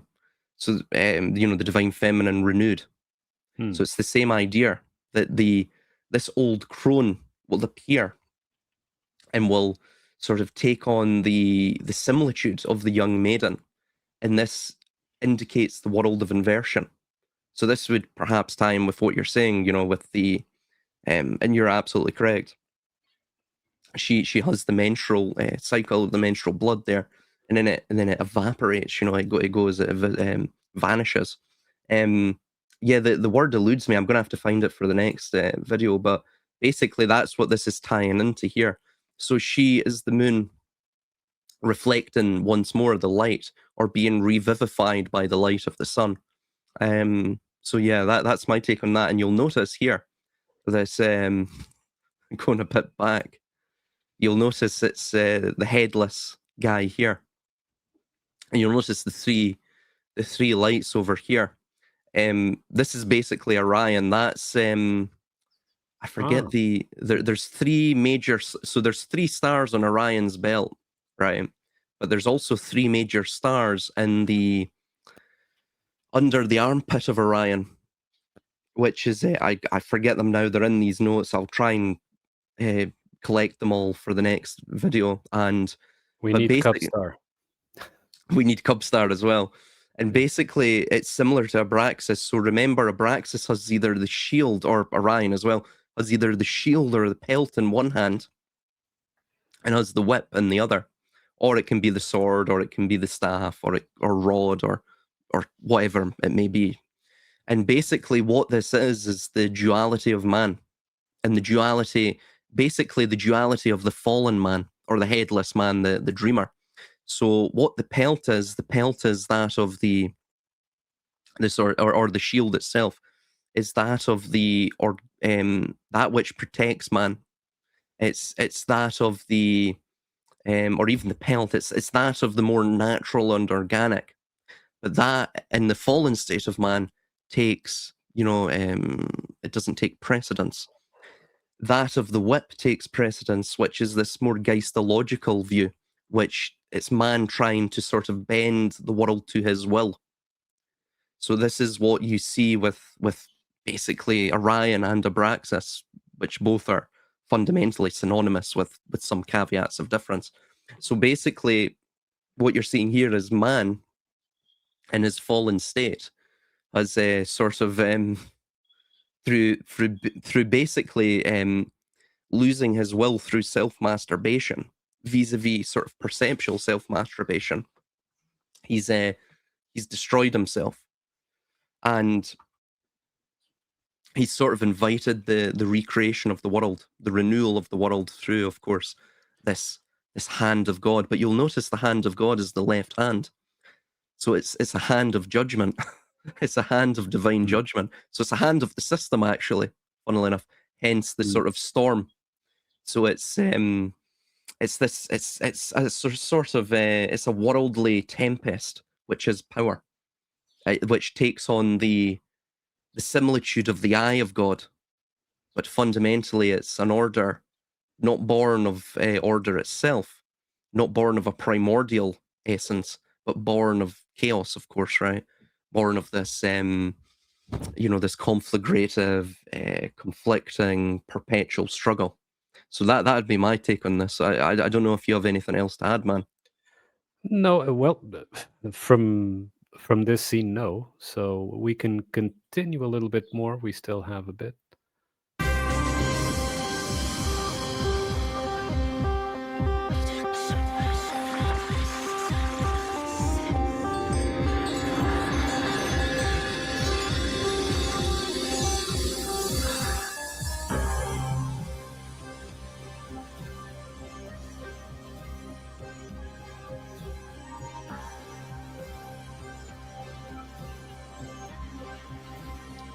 Yeah. The people of smoke disappear. Yeah. Yeah, exactly. The people made of smoke disappear with the appearance of the new savior, Could it, symbolically speaking. it could even be as well that these people are made of ash, which is the fuel of the fire itself, you know? So they've been rendered to ash. Spent. Yeah. Yeah, yeah.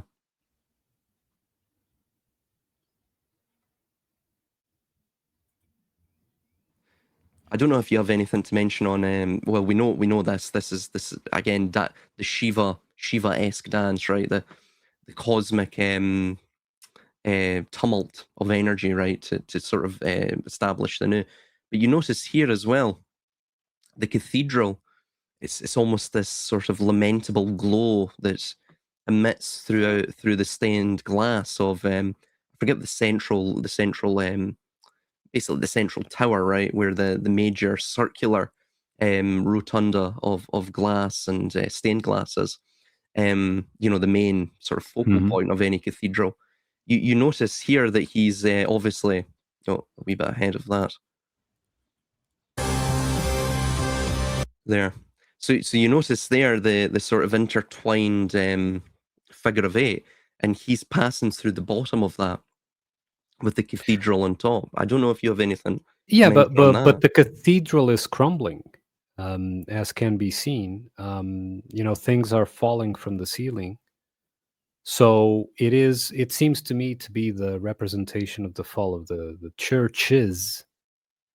Um, if before, they were perhaps talking about the Catholic Church, here, yes, it might be a Catholic cathedral as well in a symbolic sense, but I think it's the fall of the church itself, because as he appears, as he enters the church crumbles.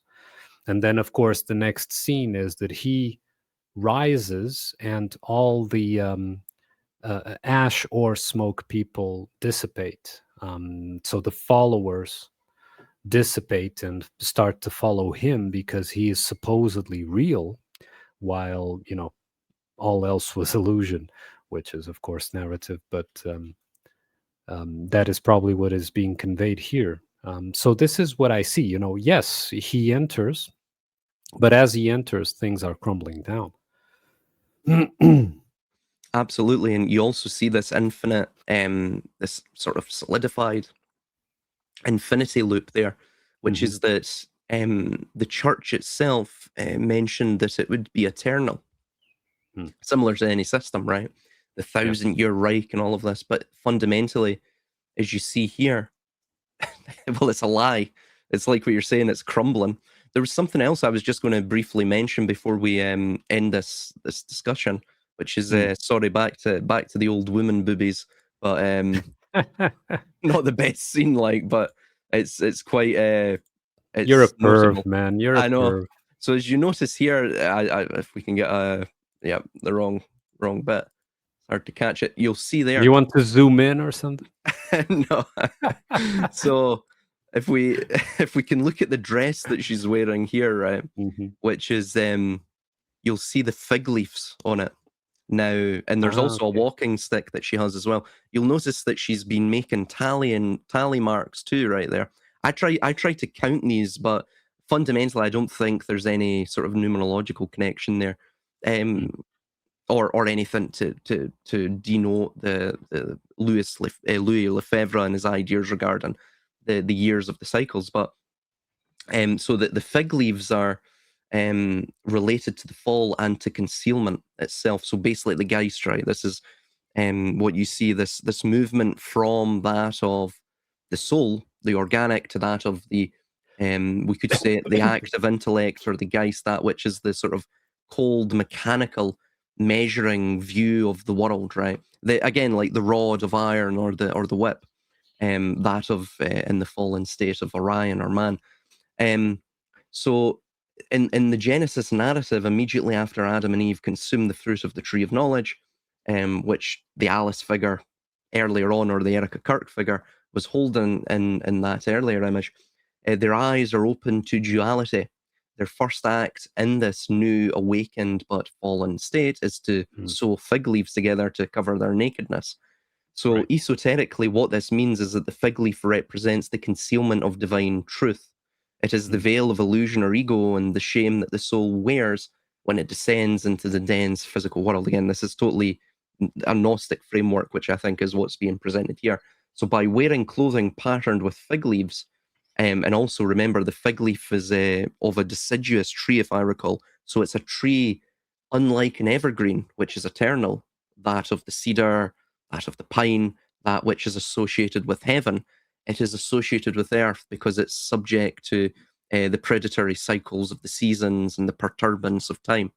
So by wearing clothing patterned with fig leaves, the character is symbolically marked as being of the fallen material realm. So like what you were saying, the mother of harlots, bound by the laws of duality and physical form. And we also see the blue and teal color of them. So it's the same idea as the icy pale blue, right? That we see earlier on, that sort of color. And I believe there's actually 12 of them. I counted them here. So I must have watched this scene back and back, because there's a lot of symbolism in it, right? But there's You've been 12. connecting a lot of dots. Connecting a lot of dots, yeah. So there's 12 bound zodiac. Pardon me. There's 12 bound leaves here, funnily enough, around her dress, which relates to the zodiac. So again, what that is frequently denoting throughout this film, I'm not saying anywhere else really, but it frequently denotes the unconscious, the subjugated, or the spiritually dormant. And you'll notice the walking stick as well, which is that of the exile and the hermit. So it's also, by the way, of course, the branch of a tree, but not a fully formed branch. It's been broken off prior to being fully formed. It's been formed enough just to carry this old woman's weight. And it's the mark of the exile. The walking stick is the universal tool of the wanderer, the fool, the pilgrim, and the exile. So it signifies that the character is no longer in a state of divine rest, Eden, till moon, depending on what tradition you look at, but is instead forced to trudge through the harsh decaying reality of the material world, relying on crutches, on perceptual crutches, on conceptual crutches as well. And it also relates to mortality and time, unlike the eternal, immortal state of the divine spark, the tree of life. The physical body ages, weakens, and eventually requires the earth, the wooden stick, to support itself. Therefore, it is a symbol of the heavy toll of time, and the gravity of the fallen soul, if you will, right?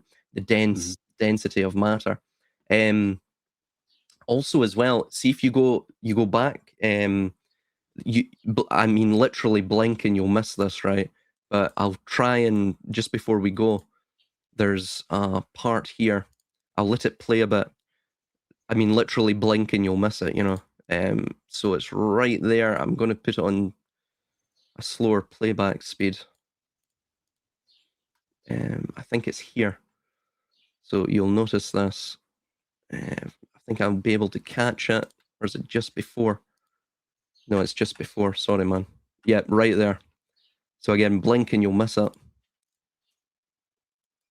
There, caught it. Right, so you'll know 1, 2, 3, 4, 5, 6, 7, 8, 9, 10. Yeah, 10. So the Sephira is his hand shines down upon it. It goes from 10 to 8 to 6, the rays. And you'll notice the refraction of the light around it. This is literally the Da'at. So the Da'at is that central hidden source It's the hidden Sephira. And supposedly, according to Kabbalah, this took on the brilliance of color. So basically, what the da'at is the lower tacton, which is, pardon me, the tacton da'at, which is the lower point of unity. Basically, what it is they, if you were to take it from its organic and put it into the inorganic sense, it is power perpetuating itself similar to the divine spark. So it's man engaging in a baptism by fire, so it can thus maintain the similitude or simulacra, the pure imitation, with that of the divine order. So it's, again, it's similar to what power does, right? It's trying to turn itself into the Homo Deus. It basically, what you're seeing here is the new era. So things are being washed clean. So it's that idea. I don't think there's really anything else I have to mention here, but oh yeah. You want to see the boobies again? No. No. So the three stars at the back can also Let's watch this and repeat. So back and forth, back and forth. It can also denote as well, basically, where that light shining down to that of the phallus is, if you look at Orion and you angle up from Orion Beta to Orion Alpha, which are stars. One is at the bottom of the waist, the other's at the top of the waist. It basically it points from Orion up that same trajectory, that same axis to Castor and Pollux, which is again the Gemini twins, which is the twin essence of humanity itself, which is the mutable, that of the mutable and material, and that of the divine and immaterial. And moreover, as well, those three stars themselves, in the way that it's going to be casting that that light from the lighthouse away. It's basically that's denoting Orion's belt and its axis of direction, which is from Sirius to Aldebaran. So again, it's the descent. So from Sirius, which is, the esoteric sun, the sun behind the sun, the soul, to that of Aldebaran, which is the Taurus, which is the earth. It's the material conceptual world, that which power encloses around us, is a sort of a prison. And of course, at the end of every cycle, as we see of the Mithraic mystery, the Tauroctony comes about, which is the slaughtering of the bull, the slaughtering of the old earth to make way for the new through the sacrifice of blood. So yeah, there's, I don't think there's really, oh yeah, here's another one. Again, blink and you'll miss it.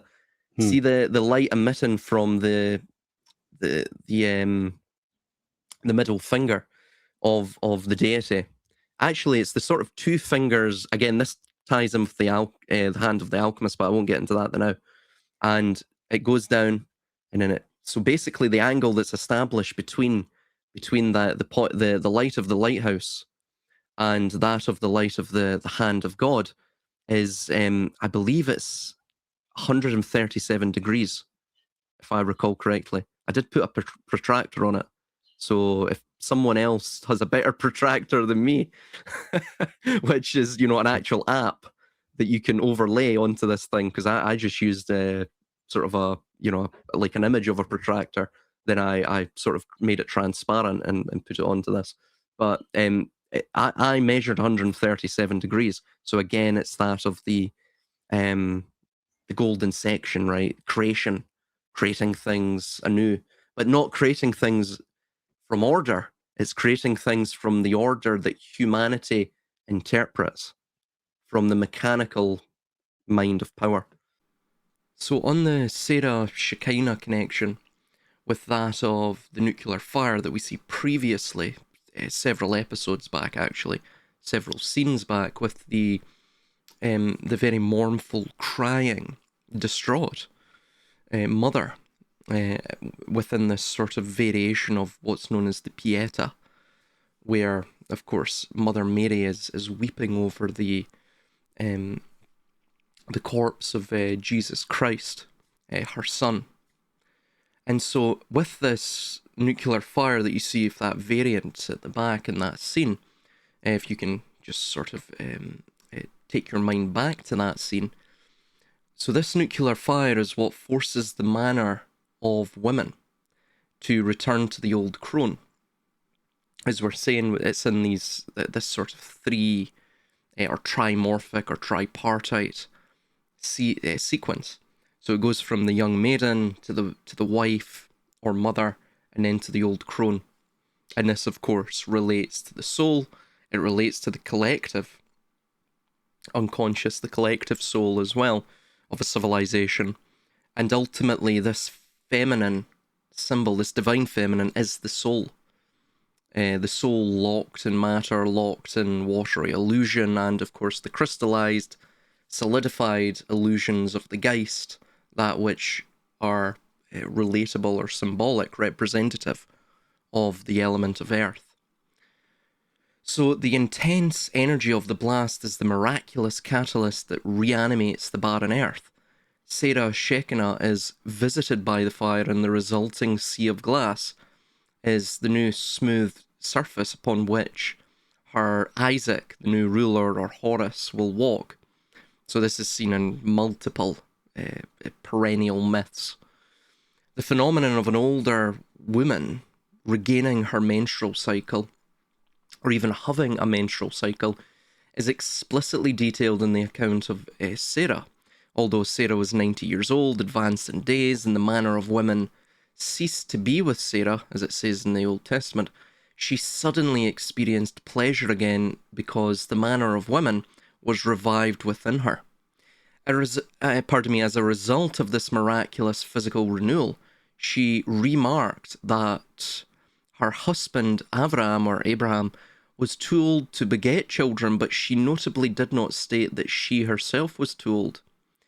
So in this, and the esoteric significance of this is rather unquantifiable, but we'll try to provide a gist of it, which is that the account of Sarah's physical renewal is a central pillar in that of Kabbalistic and Gnostic cosmogony and eschatology. So when the Torah states that the manner of women, what is referred to in Hebrew as the Orchot Nashim, returned to Sarah at age 90, it is describing the reversal of the entropy of the material world. In esoteric terms, this is the transition from the state of exile to the state of redemption, the awakening of Shekinah, the awakening of the manner of women. It's the idea of the awakening of the soul once more. The soul of what? Not the soul of man, the soul of the divine. The soul of the, basically the reawakening of the indwelling presence of the divine in man. So man becomes God.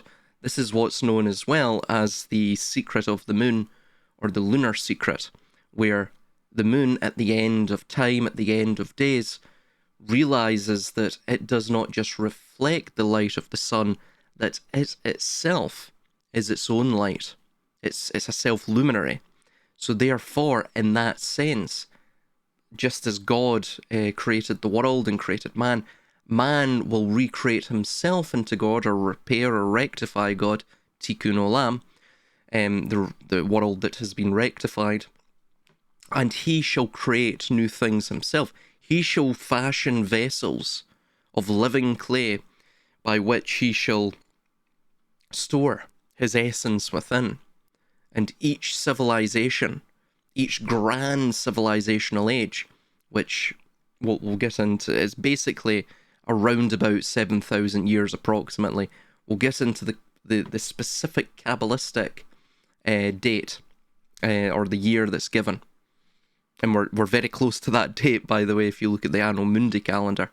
If we're going by the Anno Lucis calendar, we're pretty much near as damn it there, almost. There's only a couple of 100 years left to go. So the idea is that the state of redemption, the final redemption, is the point where the static, cold, sort of geistological new world order, or the worldly dominion, or the worldly kingdom, shall take hold, and the world shall be set upon a path once more of this recondite, spiritually recondite state This is what's known as the primordial man, the Adam Kadmon, a man without distinction, without diffraction, without disparity. So the transformation of judge to princess, to understand the esoteric Sarah, we must look at her name change. She began as Sarah and then became Sarah. Sarai, meaning my minister judge, represents the Gevura, severity, judgment of the old world. This is on the left-hand side of the feminine. So like the crone in the lighthouse, she is bound by the harsh, restrictive laws of nature and time. The letter He. So God adds the letter He to her name in the Zohar.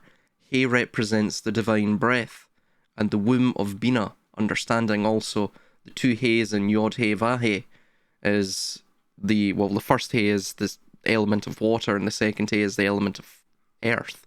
Those are the two feminine elements. One, of course, is that of fluidity, flexibility. It's manifest, but it's not necessarily that manifestation isn't solidified into a temporal state. And of course, that's where the earth comes in. So by receiving the He, Sarah is no longer a closed vessel of judgment. She almost becomes an open gateway for the miraculous.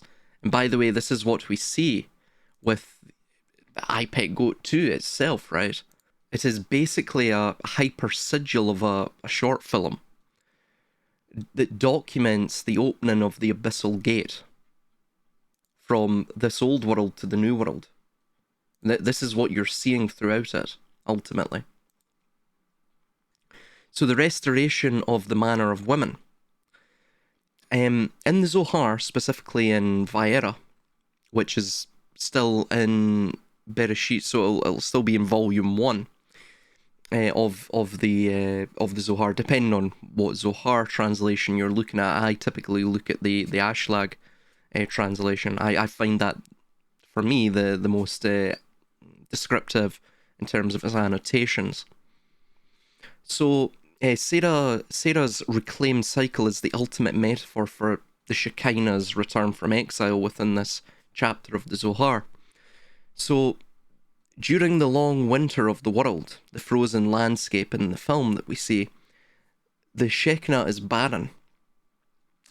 She's locked away, right? She is the light unto the world, like the Pharos of Alexandria, or of course the false disseminating phallus of that of Orion, of the old slumbering Orion of the Silver Gate. This sort of barren, asleep, exiled man, spiritually exiled man.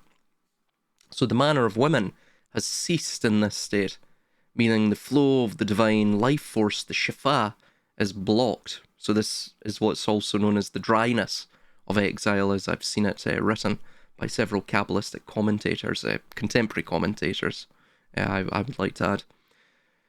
So the pleasure, or the edna, so the Hebrew word Sarah uses the pleasure, it uses for pleasure as edna, which also shares a root with Eden, right?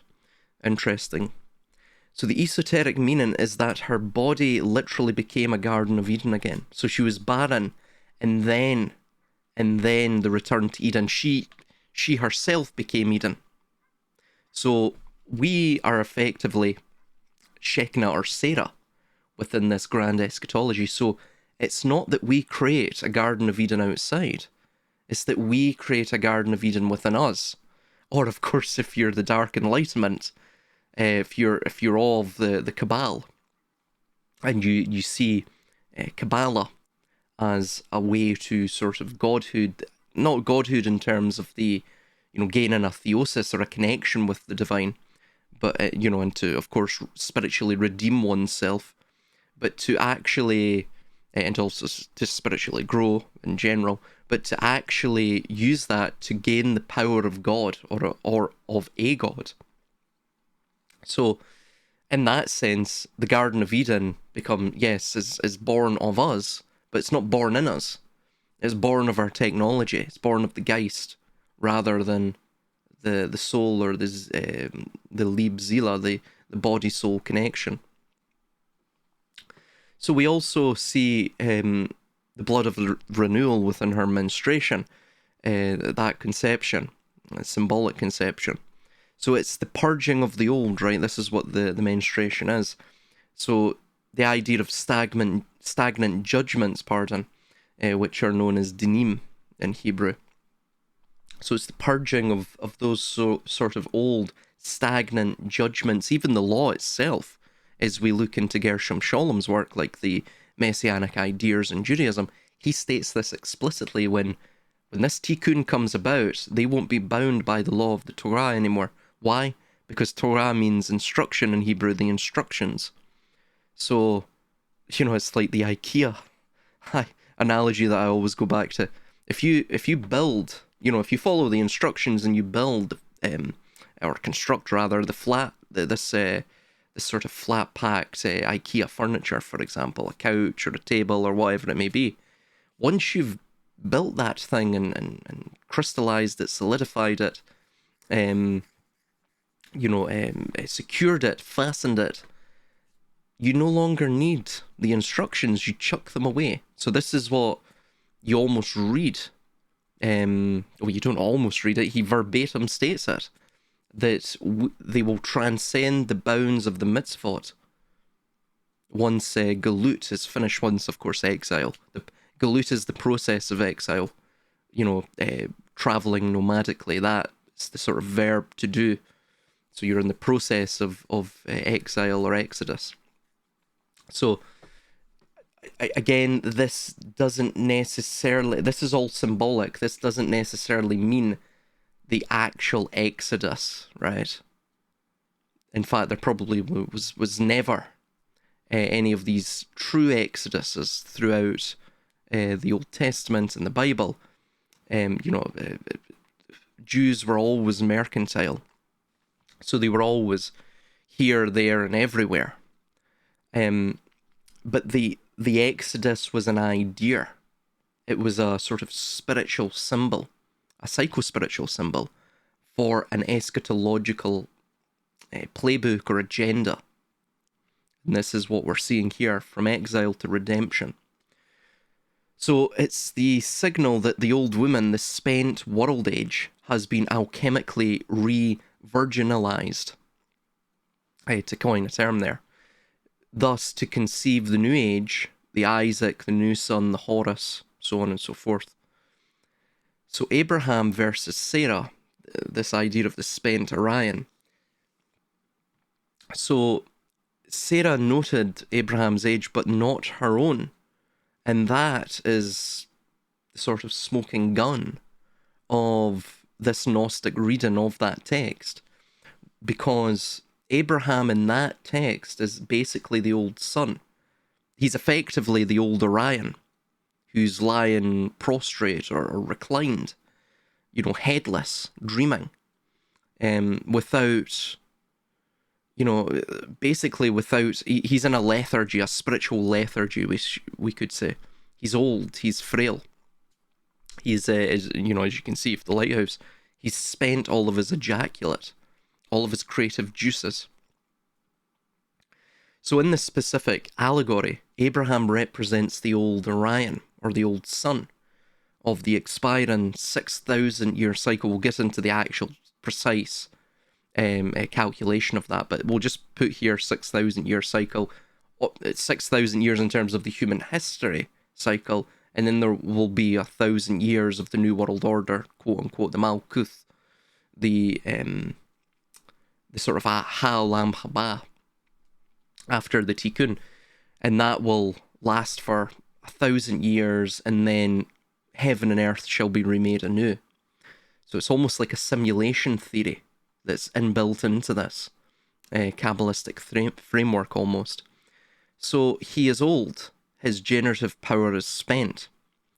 So on to Sarah. Sarah is sort of renewed earth. What can we say upon that? Well, Sarah represents the new earth, or the new moon, while, as opposed to Sarai, the judge, or my judge. So while the old father, the old system Orion, is dying or is basically spiritually blind, without sort of direction and force of will. The mother, the material matrix, is being artificially or miraculously upgraded to receive a new seed. And of course, matrix means the breeding mother in Latin. So this mirrors the film's climax. The old lighthouse, the Crone's prison, is destroyed because the mother is being rebooted. She doesn't need the old Abraham, the old religious political order anymore, right? So the idea is that the Cabal, or the Kabbalists, will no longer require the old political orders, hence why they're busily transitioning them through their own artificial collapse. Well, the artificial collapse of these systems, I mean this house of cards. So she has been struck by the light of the twins Castor and Pollux, and is ready to birth the new ruler, the figure of the in the Anubis boat. And again, cast your mind back to Orion's connection with Castor and Pollux and the twins, right, in this axis of descent that we see back in the classroom. Again, like the this isn't necessarily real, as in tangibly real. I'm not saying this is how the world is, or that we're locked into these cycles. At least as Kabbalah states it, of course, right? That's not what I'm stating. Again, why the classroom? Why does it start with the classroom? Because the classroom is where indoctrination occurs. It's where the lie is made to... it's where one is made to believe that the lie is truth. And thus the lie, through hyperstition, the process of hyperstition, almost breathes as the truth. That it looks real. It feels real. It must be true. So again, the classrooms are where these lies are developed. It's where the illusions are set, ironically, no pun intended, into stone within the minds of individuals, within their perception, and of course within their sort of geistological framework. So the conceptualization of the world occurs there, right? You don't see the world as it is. You see the world through the aperture of the myriad of concepts that are born within your mind and of course take bloom within your mind through consistent conditioning through the classroom, right? So these cycles become inevitable because they're self-fulfilling prophecies. That's why eschatology is so damn important to understand, because fundamentally it is the basis of, not just geopolitics, of the destiny, the direction of destiny of the world. Ultimately, because people believe it to be real, right? Hyperstition, the lie that makes you believe that it is truth. Because you believe it to be true, the lie breathes as a sort of real entity, as a living, breathing truth. So the idea of the mirror of the womb. So Sarah's womb becomes almost the perfect mirror. In her youth, it was a mirror reflecting the manner of woman, nature. In her old age, it becomes a transparent lens for the divine. So the idea of the slave of the matrix hatching from the egg, as we see previously with Ludovic, is the Gnostic Isaac. The laughter, which is known as Yitzhak in Hebrew, that emerges when the absurdity of the material prison is finally realized and the old constraints of biology are then shattered. This is what you see when he wakes up, when Ludovic wakes up and throws off the screen. And this is what also you're seeing with the idea of the meme of the clown world, right? Don't get me wrong, it's demoralization. But there's a truth to that is playing upon to get people to believe the whole mimesis of it all. And that is, people just want to laugh at this entire matrix, this world, what it has become. It is a theatre of the absurd. And so this laughter, this Yitzhak, is something they're trying to control through their mimetic magic, through their mimetic containment traps and containment chambers. And it's because laughter can make you escape from the material prison. It's also, by the way, it's why they have criminalized certain jokes. It's why comedians are being blacklisted or cancelled. Because as soon as you laugh at these things, you break the spell. So the old woman in the lighthouse is the pre-renewal Sarah. It's the Sarai. She is 90, advanced in days, and her tally marks show the manner of women has ceased. The light hitting her is the visit of the three angels, the divine. The blood in her white garment is the physical evidence that she has been reanimated. She is no longer in exile, she is the mother of the new age. And she's hit by that sort of epiphanous realization.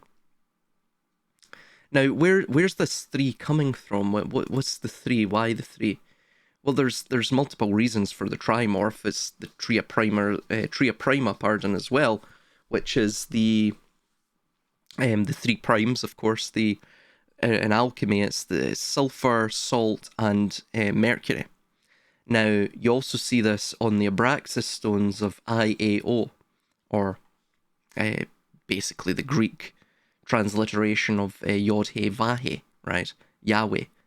But the I is the point extended into the line. The A is the line expanded into the triangle, or plane. O is the triangle expanded into the circle, or sphere. So, iota, alpha, omega, or idea, from beginning to end, right? Because, again, idea is thought in Greek. So, it's the idea that you see in Mark Twain's work of all we are is but a vagrant thought drifting within the abyss. And thus the alpha and omega, the beginning and the end, provide stasis, provide a containment chamber by which this sort of alchemical cosmic drama can unfold within. This is the idea.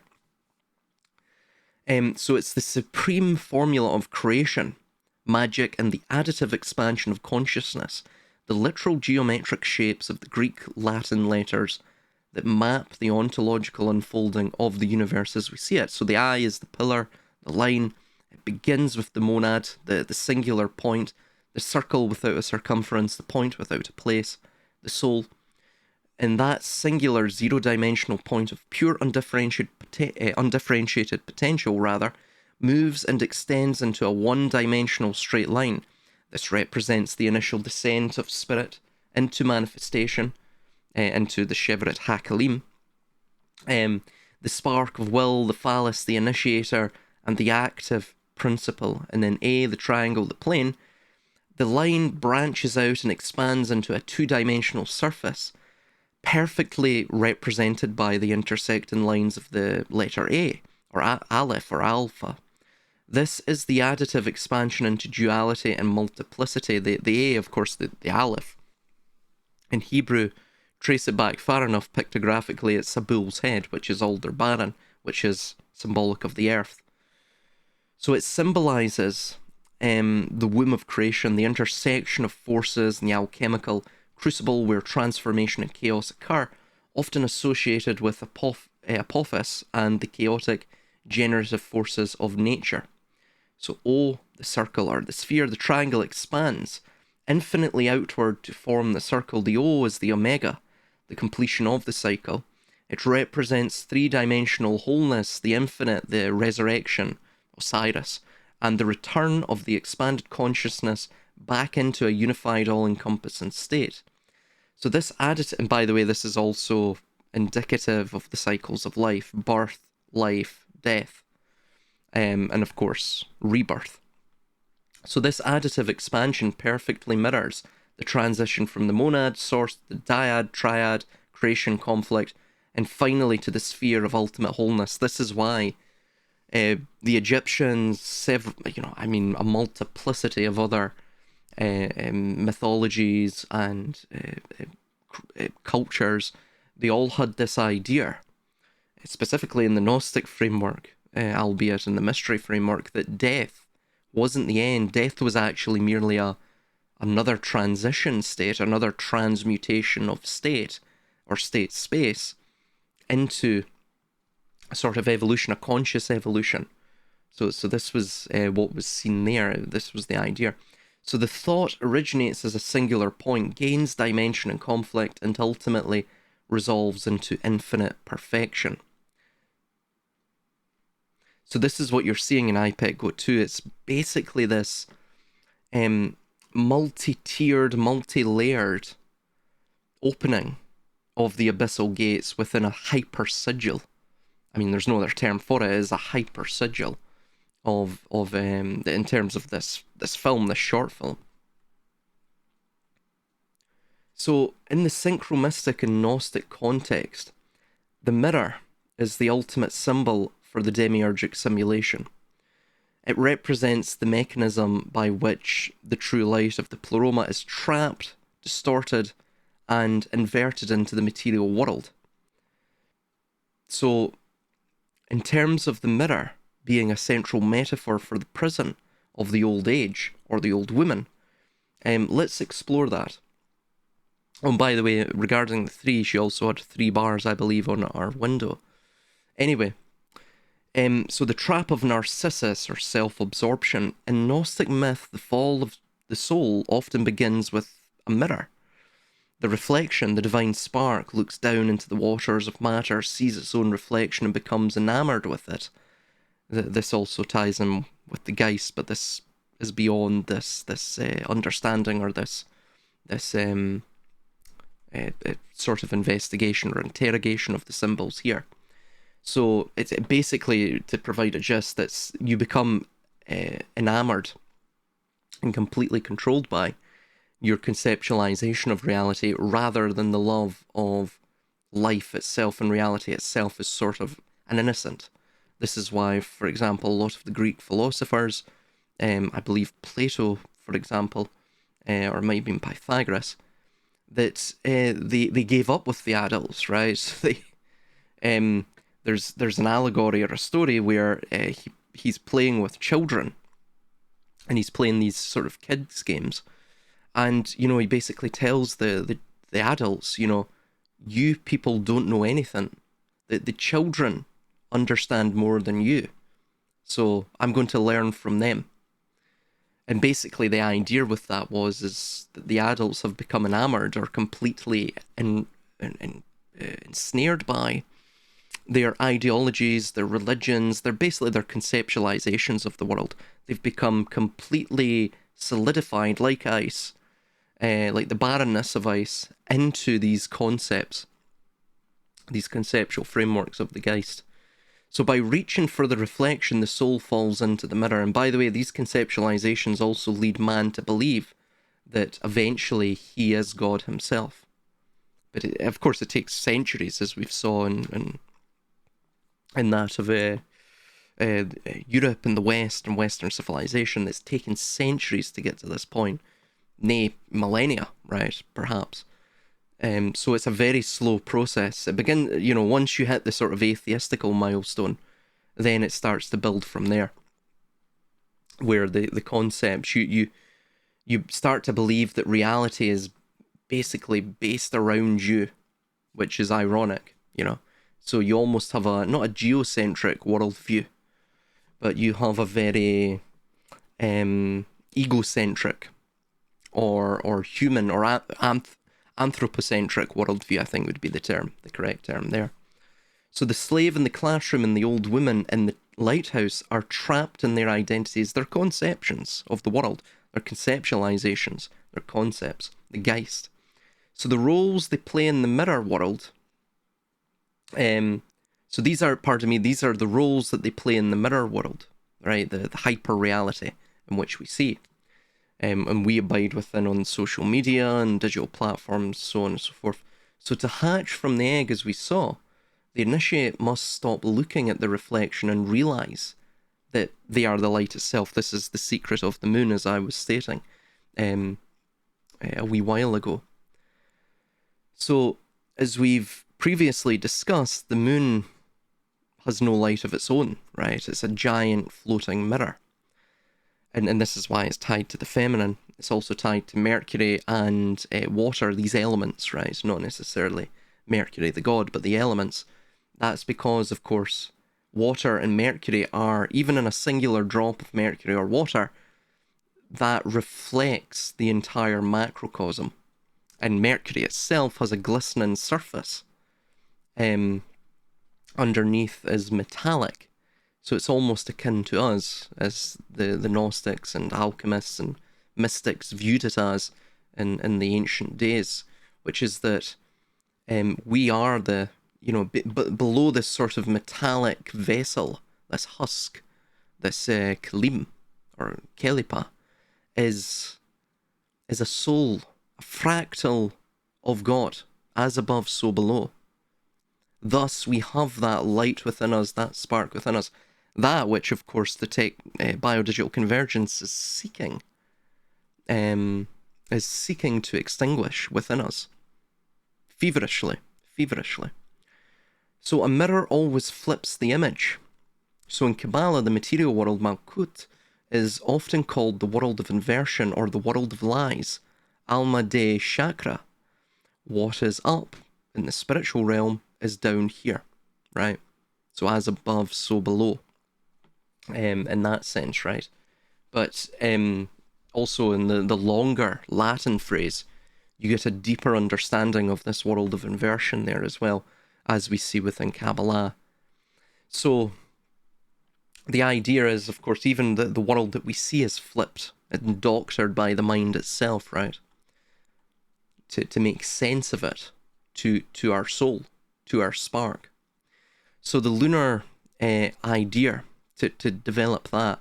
So the moon reflects the sun's light, but strips away its heat and life-giving power, leaving only a cold, pale imitation. This is the Geist, right?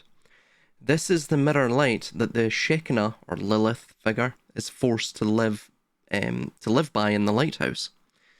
So the speculum of the soul, the word mirror comes from the Latin speculum, the root, of course, of our word speculation. So the tally marks on the lighthouse wall are the results of a mind that is speculating, or is fragmented, basically. Constantly counting, measuring, reflecting on the past, basically totally geistological, right? Totally locked into measuring everything to try and figure out the world, right? Well, we have to quantify everything. We must quantify God. We must understand every detail. We must become the masters of our domain. And of course, in doing that, they develop concepts. They develop these delusions. They fragment their mind based upon their curiosity to speculate. And what that eventually does is it leads them into a hall of mirrors, a hall of speculation, and a hall of deconstructionism, where they effectively destroy the entire shared baseline of reality. Thus, they sort of fracture with everyone else. So it almost becomes a hall of broken mirrors in many respects. And so when the divine light, the strike from the castor or Pollux axis that we see of the hand coming down, the hand of God, and the sort of tripartite rays of light shooting from his hand, I believe it was the middle finger, it was shooting from, or the two, both the ring and the middle finger, interestingly. So when that hits the lighthouse, it is literally shattering the mirror of this sort of geistological prison, right? This constant and incessant need to count, to measure, and to reflect on the past. So this is why the structure collapses. For the true sun to rise at the end of the film, or the end of days, the end of this grand epochal cycle, the reflected sun, the moon, or the lighthouse must be destroyed. So within the sort of synchromystic framework again, the moon in this sense is like a vital piece of this prison architecture. It's not just a satellite, it's a sort of a governor of the matrix, if you will, and the governor of the breeding mother, right? What is she breeding? She's breeding concepts. She's breeding speculations. She's breeding mirrors, right? effectively, to lock us into this loop. So if the sun represents the logos or the active light, the moon would represent, again, the mirror, a dead, cold surface that reflects and distorts that light into the material world, the Geist, effectively.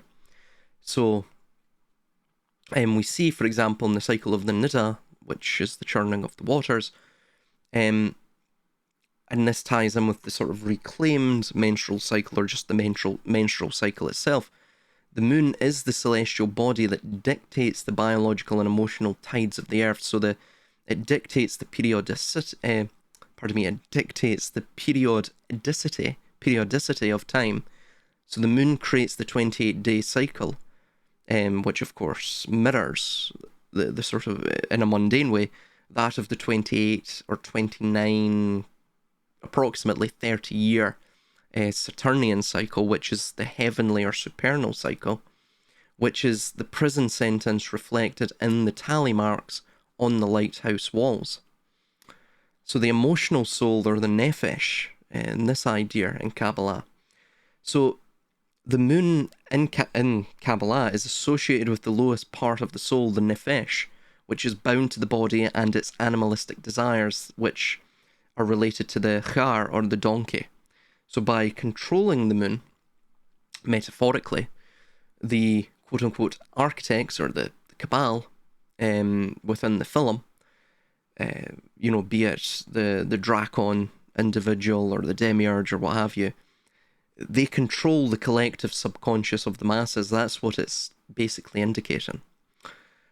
So in Gnostic cosmogony, the moon is the first of the spheres of the archons. So it relates, of course, to the recycling of souls within the soul trap idea. And by the way, this is also found in Kabbalah somewhat as well. So it's often described as a sieve, or a station, where souls are gathered after death to be wiped and recycled back into the material world. This is what's known as the Angels of Oblivion. Again, you find that in Kabbalah as well. So because it has no light of its own, it represents the false wisdom, which is the Sophia in exile. So the moon is the crone who can only reflect what she has seen. She cannot create.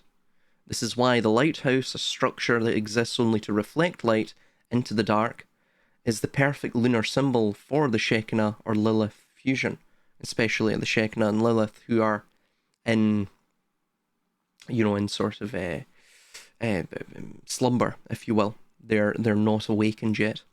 So the moon has two faces, right, in Kabbalah. The one we see, which is the Shekinah, or the light, or the false light, and the dark side, or the Lilith, the void, right? This is what you see with in the Kabbalistic creation myth, with the distinction between Eve and Lilith. And of course, Lilith sides with the serpent. Well, it's prior to the thing becoming a serpent. It's said that it had elongated limbs and it was as tall as a camel. It was almost this camel-like thing. Anyway, that essayed, let's just say, Eve, according to several Kabbalistic creation myths. And this is where the sort of mark, well, not the mark, but the line of Cain stemmed from, right? So this is why Cain became the murderer and so on. This is the sort of Kabbalistic justification for evil in that idea. So anyway, this is what you're seeing there. It's basically the two sides of the moon, Eve, or Shekinah, Nukva, and that of Lilith, or the void, or the dark side. So in exile, during the 6,480-year-old age, this is the true calculation within Kabbalah, the moon is separated from the sun. This separation creates the eclipse of consciousness. 6,480 years is basically the entire span of human history. Then after that, it goes into the supernal. So by having the old woman reclaim her cycle, the film is showing that the full moon moment, the point where the hidden blood, the dark side, the Lilith, and the visible light, the holy side, Shekinah, are unified. There's a conjunctio that occurs. So this unity is what breaks the old world apart to birth the new sort of hatched slave that you see with Ludovic or Ludovico, the sort of Orphic egg character. So when the lighthouse falls and the light refracts towards Aldebaran, or Taurus, and this is what you see when the light comes down, it goes, of course, to that of Aldebaran, that axis, which is east from Orion. It moves from a lunar age, which is the age of emotion, religion, and the crone, into a fixed earth age, which is the age of the bull, the city, and the total material control. So in that sense, the moon is being discarded because the new city doesn't necessarily need a reflection. It would generate its own synthetic bioluminescent glow. They've given up the sort of real, tangible fire within the cave. They've given that up for a neon light, if you were to sort of put it into that terminology or that language. So to understand the idea of Shekinah and Lilith effectively being one, we have to understand that they're not necessarily the same entity. They're almost polarities of the one sort of divine feminine, if you will. But they're not the same entities in Kabbalah. Pardon me. They are basically entangled in a parasitic mirror image relationship during this time of exile or galut. Now, to understand why they appear as one, in the figure of the old woman in the lighthouse, to understand that, we have to sort of visit a few things within Kabbalah. Firstly, the sort of shattering of the vessels, and the metaphysics surrounding that. So the first one is this notion of the holy versus the shell, right?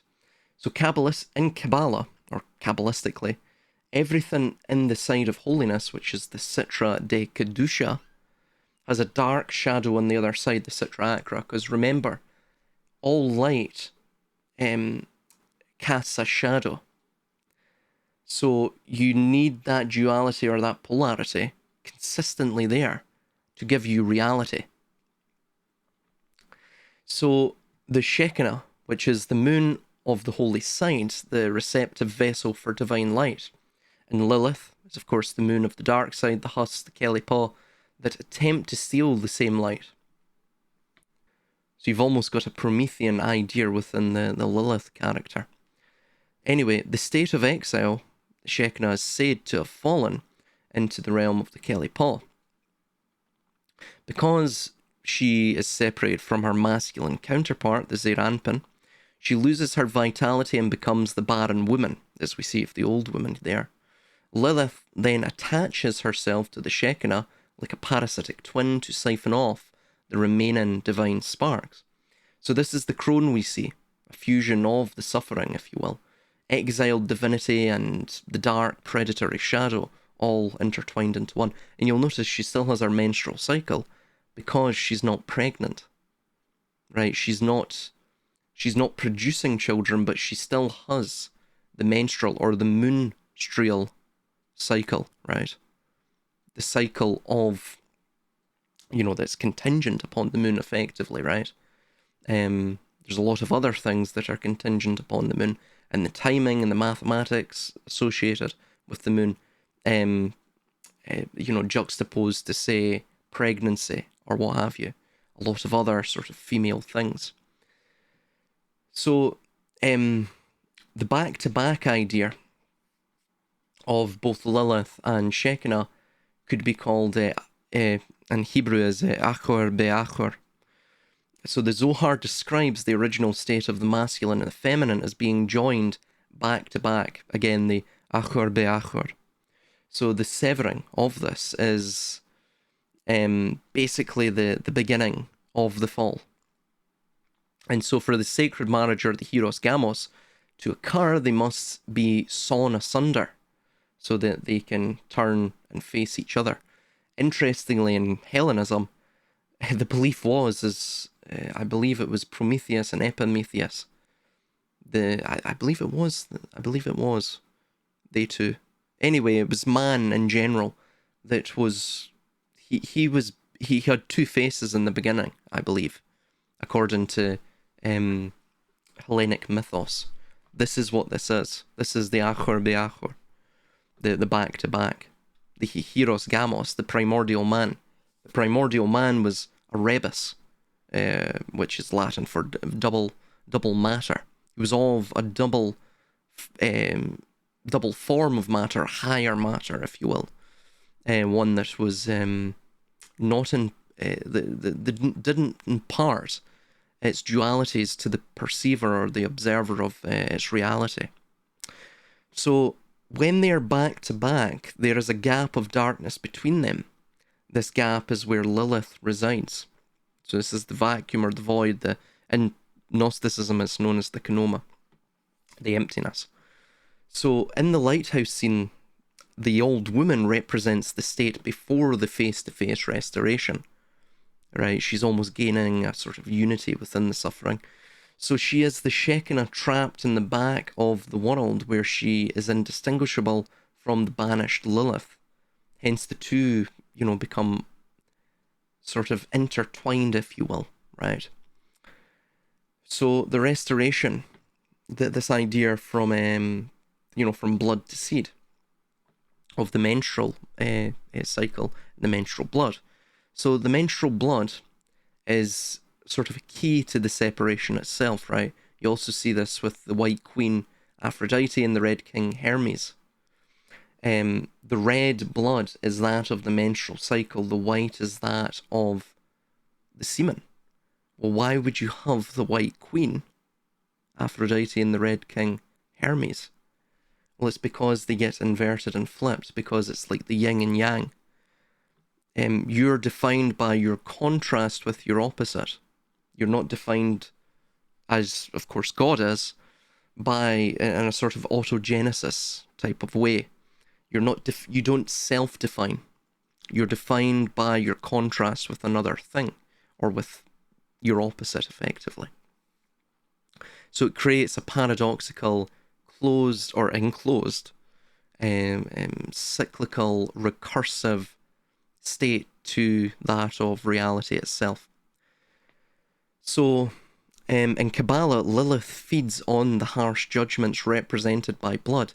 When the old woman reclaims her cycle, as seen on the white garment, she is purging the judgments. This is also the idea that you see with the Secret of the Moon, that eventually she realizes she can fertilize herself, right? She can establish her own world. She can basically define herself. She can become God, right? The self-begotten. So this is what you're seeing here. Basically, it's a symbolic. It's a symbolic ideation of the eschatology of the Dark Enlightenment, right? Of course, you can look at this in a very mundane way, in a very innocent way, which is that you simply utilize these truths to gain a closer proximity to God. But the way that they utilize it is that they see the world just as Prometheus did, which is that the god, Zeus or Deus, he is basically a tyrant, and the only thing that matters in the world is power. And who has the power, or who is in the attempt of accruing all the power. So when you start to look at the world like that, all of these psycho-spiritual pursuits become ultimately just hidden pursuits, or even out in the open pursuits of power itself. So when the old woman, in Kabbalah, Lilith feeds on the harsh judgments represented by blood. Yeah, I've already stated that. By releasing the blood, she is effectively starving Lilith. So this is the act of tikkun, or repair. The Shekinah sheds the Lilith skin, the crone hag exterior, to be reborn as the fertile young queen, the hatched slave, or even the divine hermaphrodite, as we see at the end with the sort of Christ figure. which is the Orphic Phanes, the Phanes Protogenos, which is the shining firstborn, basically the sort of Luciferic idea. It's also Promethean in a sense too. Though Phanes has distinctions from that of course, Prometheus and Lucifer. I just want to point that out. So by treating Shekinah and Lilith as one in the lighthouse, the film suggests that wisdom and destruction are currently being fused. So we cannot have the New Age, which is for the Dark Enlightenment, it's the city above all else, the sort of urban uber alles. So without first going through the grinding of the crone, this sort of destruction of the old to bring in the new, this idea. So the light hitting the lighthouse is the sword that finally separates them, cutting the Lilith, the old decaying world system, extricating it to liberate the Shekinah, the soul of the new world. So an old woman is a symbol of exile, or as a symbol of exile rather, represents a profound intersection of vulnerability, social displacement, and the loss of connection to one's roots. Is almost like time is getting ahead of oneself. They've lost their way or compass within the world. They don't feel like they belong anymore. That's what you typically feel as you get older, and I've felt it myself. Of course, not as much as, say, a 60-year-old or a 70-year-old or an 80-year-old, but I do feel it. Historically and culturally, this archetype often embodies the other, the scapegoat or the crone, who lives on the fringes of society or in barren landscapes, cut off from community and fertile territory. One thing to mention is quite interesting, is that you're actually starting to see, they talk about the boomers, right? The baby boomers. Generation Z, Generation X, Generation Alpha, and of course the millennials. They basically use the boomers as a scapegoat, as a safe scapegoat for all the problems that they're having right now. Now, what's interesting about that is I think that almost matches what you see with the old crone symbolism, as I've stated here in my notes, which is that it embodies the other, right? It embodies the old. They almost want you to hate the boomers because they want you to get rid of the old, right? They want you to destroy the old, so you have to begin to hate the old. If you need to establish any sort of radical transition in society, you have to create a segregation between old and new, because you can't have any sort of cultural continuity which may bring about a sort of contaminant, a mental contaminant within of course, the sort of new generation you're trying to tinge or taint or to assimilate into this new pattern of thinking, this new paradigm. So some of the key aspects I've jotted down here of the old woman as a symbol of exile, just to go over this again, which is that the exiled other, the witch or the hag, was found in many cultures. So older women without family protection or resources are disproportionately targeted for social exclusion, often accused of sorcery and banished to the outskirts of communities. In West Africa, for example, 90% of accused individuals in witch camps are women, often over 60, making the elderly female body, almost a direct target for forced exile, at least in that community. So we also have this idea of the mythological crone of the wilderness. So in myth, the crone is often associated with the West, the direction of the dead, the setting sun, acting as a sort of reaper who sweeps through the world. You see this with the Wild Hunt and European folklore, representing destruction and transition. So Lilith, in her mythological portrayal, is often portrayed as being banished from Adam's garden to live in the desolate wasteland. So, and by the way, Lilith is also an enmity, a deity, a spirit of the air, as we see with her name, Lilith or Lilitu, which were a classification in Sumeria and Accadia for the demons or angels of the wind. And these demons or angels were seen as apotropaic, which means that they were so terrifying that you could utilize them to scare away evil spirits, right? Hence apotropaic.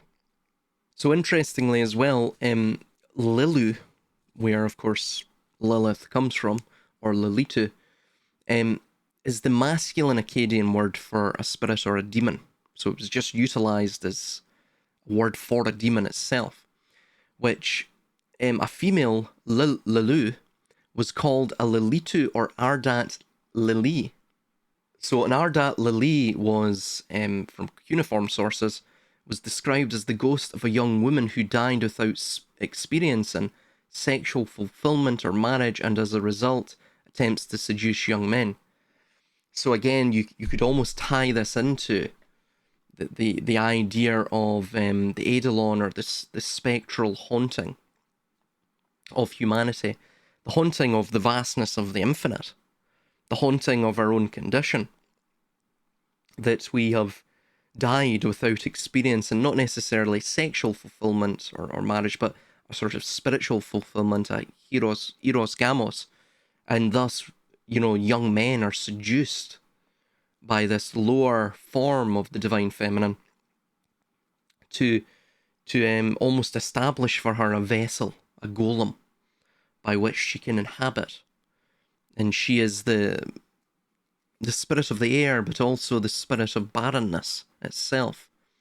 She wants to, in a sort of ironic way, replicate or reproduce barrenness within the world.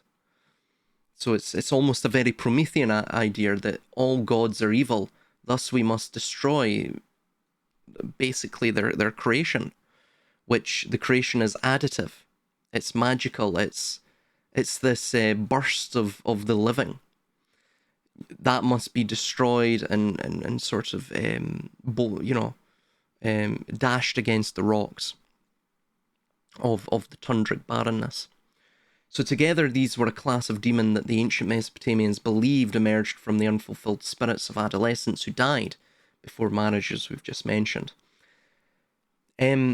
So we read as well that Scurlock and Anderson 2005 attributes the origin of the Lilu class of demons to treatment of neurological and mental disorders, as well as STDs such as syphilis.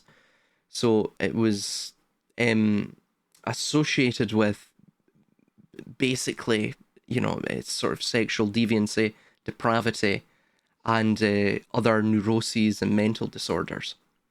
So as these demons were thought to afflict members of the opposite sex, Lilu were often held responsible for illnesses afflicting girls. Scurlock and Anderson suggest an association with Ishtar, although not necessarily positively, as one Ardat Lili was described as mistreated by the hand of Ishtar. So, Inanna or Ishtar,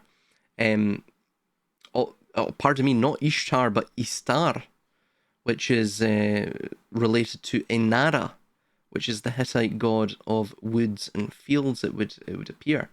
So I don't know if it's the Ishtar that we know, or if it's another, it's a similar sort of spelling of that term. Yeah, I think it is Ishtar. Pardon me, it is Ishtar. So, so they're associated basically with the woods and fields, and again the more wild parts of nature. So we read here in tablet 12, dated 600 BCE, which is a later Assyrian Akkadian translation of the latter part of the Sumerian epic of Gilgamesh, So it describes a spirit in the tree referred to as a Kisikil Lilake, which the suggested translation for the tablet 12 is the spirit in the tree, which includes Kisikil as sacred palace, Lil as spirit, and Lilake as water spirit, but also simply owl, given that the Lil builds a home in the trunk of the tree. So this is very interesting. The Kisikililake is associated with a serpent and a zoo bird, which is related to the Anzu who stole the Tablet of Destiny. Again, very Promethean idea, and with it could tell the future, could predict the future, similar, of course, to what we're doing with biodigital convergence, the digital panopticon system, and, of course, that of predictive analytics and digital twinning, right? I guess basically the same. Anzu, by the way, probably means heavenly owl, right? Or heavenly zoo bird. Probably heavenly owl, but the jury's still out on that. In Gilgamesh Enkidu in the Netherworld, a hulupu tree grown in Inanna's garden in Uruk, whose wood she plans to use to build a new throne after 10 years of growth. 10, of course, is seen in the Odyssey and even the Sephiroth. Basically, it's the number of completion, the perfect interval. She comes to harvest it and finds a serpent living at its base. We also see this in the Norse mythos with Nidhogg, or Nidhogger, who gnaws at the base of the tree, the roots of the Yggdrasil. A zoo bird raising young in its crown, and that Kisikililake made a house in its trunk. Gilgamesh is said to have killed the snake or the serpent, and then the zoo bird flew away to the mountains with its young, while the Kisikililake fearfully destroys its house and runs to the forest. So there's more here. Basically, it's just showing you that, I mean, this is fairly ancient, this idea that we're seeing presented here. So we can go on and mention as well that it potentially links to the Baba Yaga of Slavic folklore, which is a bony old witch living in the woods who travels in a mortar, representing a wild or exiled untamable force. We've went over Lilith, the crone goddess in various traditions, which often figure living, often a figure living at the edge, representing the final stage of life, wisdom, and the disillusion of the social self. So one thing to mention is that the Baba Yaga and the mortar, which is the rotating cell, so the Baba Yaga travels in the mortar, and a mortar is a vessel for grinding, for breaking down the husk to get to the seed, right? To basically separate the wheat from the chaff. So the lighthouse isn't just a tower, it's a sort of rotating, grinding cylinder of time, a millstone, if you will, right? So the old woman is being ground down by the cycles of the great year, hence the tally marks. So like Baba Yaga, she is a skeletal and bony figure representing the most basic, irreducible structure of the soul that survives when all flesh, or material attachment, has rotted away in exile. So the image of the elderly woman is also, with, of course, a blood spot in her sort of pelvic region, is a visual rendering of the Kabbalistic concept of the aging of the Matronita that we see within the Zohar. The Matronita is basically the Shekinah, or the Nukva, or Eve. So during the long exile and her subsequent restoration, this is what the Matronita indicates. So in the Zohar, the transition from the old age to the new age is described as a return to the Supreme Mother, the Binah, and there's birth pangs that go along with that, the birth pangs of the new world, the new age, or the birth pangs of the Messiah. This is, of course, what we're going through right now. So from Zohar, this is from Naso, this is regarding the end of exile. Quote, when the mother, Binah, embarks on her journey and joy prevails everywhere, she shines from the upper light. It is a double light, that of the supernal mother which illuminates or illumines her daughter Shekinah, and the two will reunite into one. So again, we see the same idea as with Lilith, which is Binah in this case, that of the left-hand path, that of judgment and what have you, and volatility, and Shekinah, the light. So the darkness and the light will bind into one, and will, of course, form the dark sun, the soul Niger. So the old woman in the lighthouse is the Shekinah, the daughter who is withered in the dark. The light that strikes the lighthouse in the film is the light of Binah, the mother understanding, also judgment and destruction, returning to resurrect her. The blood represents the painful but necessary birth pangs of this reunion, the transition from a state of barren exile to fertile redemption. So we also have as well the four quarters, which are also mentioned in the video in general, which are known in, I mean, they're known as in many things, they're known by many names, pardon. Within alchemy, for example, they're known as the anemoia, I believe, or amoia, I believe is the term. Or of course, in Hebrew, they're known as arba rochot. And so basically the four, literally meaning the four winds. The four winds are the four directions. So the Zohar describes these as the pillars of the divine throne, the Malchut. So this is from Zohar Shemot 25, or tractate rather, 219. Quote, the spirit does not descend to this world until it ascends from the earthly garden of Eden to the throne, which is Malchut, that stands on four pillars. The spirit also receives from the four directions of the throne, unquote.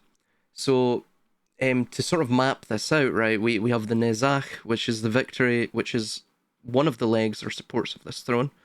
So, by calling on the four quarters, the speaker is ultimately, and as you see in the Zohar, ultimately attempting to align the pillars to allow the spirit to ascend and achieve the victory in the material world. Everything we're seeing relates to the fact that we exist within the Ya-Ruth, or the earth, right? The Ea-Ruth. So the Ea-RTH, or literally the suffering place of Ea, or Ya, as it's pronounced in Akkadian, or of course the beginning of Yahweh, or Enki, the Lord of the Earth. So that is the EA, of course, is Ya itself, Yod, He, and then we have RTH, which is a suffering place, Resh Tav He. So that is related to Orion, symbolically mankind and man's soul in a state of spiritual involution, is the son of Enki, Ya, Poseidon, Neptune, or the Lord of the watery illusion of the earth. See the backmasking of the Stairway to Heaven to see a contemporary connection to this tool shed, quote unquote, this place of suffering, where Satan has us suffering. Just as the men of power are extremely prone to ritualism and a type of obnoxiously and unshakable OCD, then so too are the Archons and the Demiurgos who crafted this world within the Gnostic framework, and all worlds adjacent to it. Hence the simulacra or dream, arguably a nightmare, is constituted by precise mathematics and ritualism. Everything has its place. Like any dream, and everyone must perceive to continue forward and progress, lest the dream becomes undone by way of the curiosity and lack of predictable conformity of its subjects. So I think all of this may have something to do with the Archons, or Gregori, or Watchers, to which these terrestrial power players are merely harbingers of their Razon, their age of Razon, or age of reason. Hebrew, literally Razon, means divine will, so I think there's probably some lang vert going on there, or twilight language, hidden.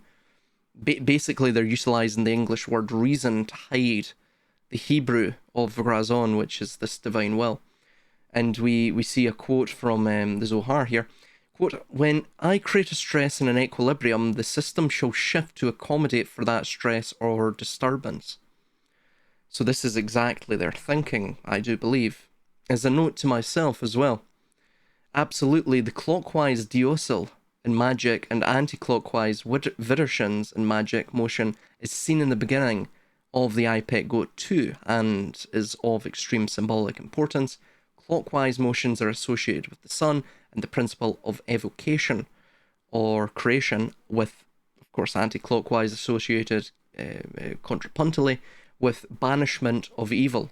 Of course, that is entirely neo-esoteric, but it is interesting nonetheless. So as can be seen too, the lighthouse or phallus, with the tip of it being the crucifix, has already exhausted all of its potential, so to speak, and is lying as a frozen giant at the cold and watery ends of time, rather. At the beginning of this short movie, we appear to see Bush touch the potential emanating from the phallus on the chalkboard in an attempt to gain some mana or intellect, which is what this potential symbolizes, is basically the collective consciousness, the collective spring of ideation, and eventually that becomes cognitively exhaustive. So to which this potential emerges from the imprisoned divine mother, she who is the symbol of mother nature and wisdom, or even of Europa herself, right, the goddess of all, all civilizations have their own goddess, basically their own mother. So anyway, she is Sophia, if you will, Shekinah, Lilith, as we've been mentioning. Yet he is at a loss for words, this Orion character. And this is a symbolic nod to the slowing of momentum in Western and global civilization. A sort of, again, cognitive exhaustion. I guess you could call it a critique of pornography as well, right? Pornography is this sort of microcosm of what's occurring here, which is that we're expending our energy in basically just browsing a complete and utter fantasy. We're living life as a voyeur, as a spectator, rather than as a direct actor, if you will. And that can't go on forever.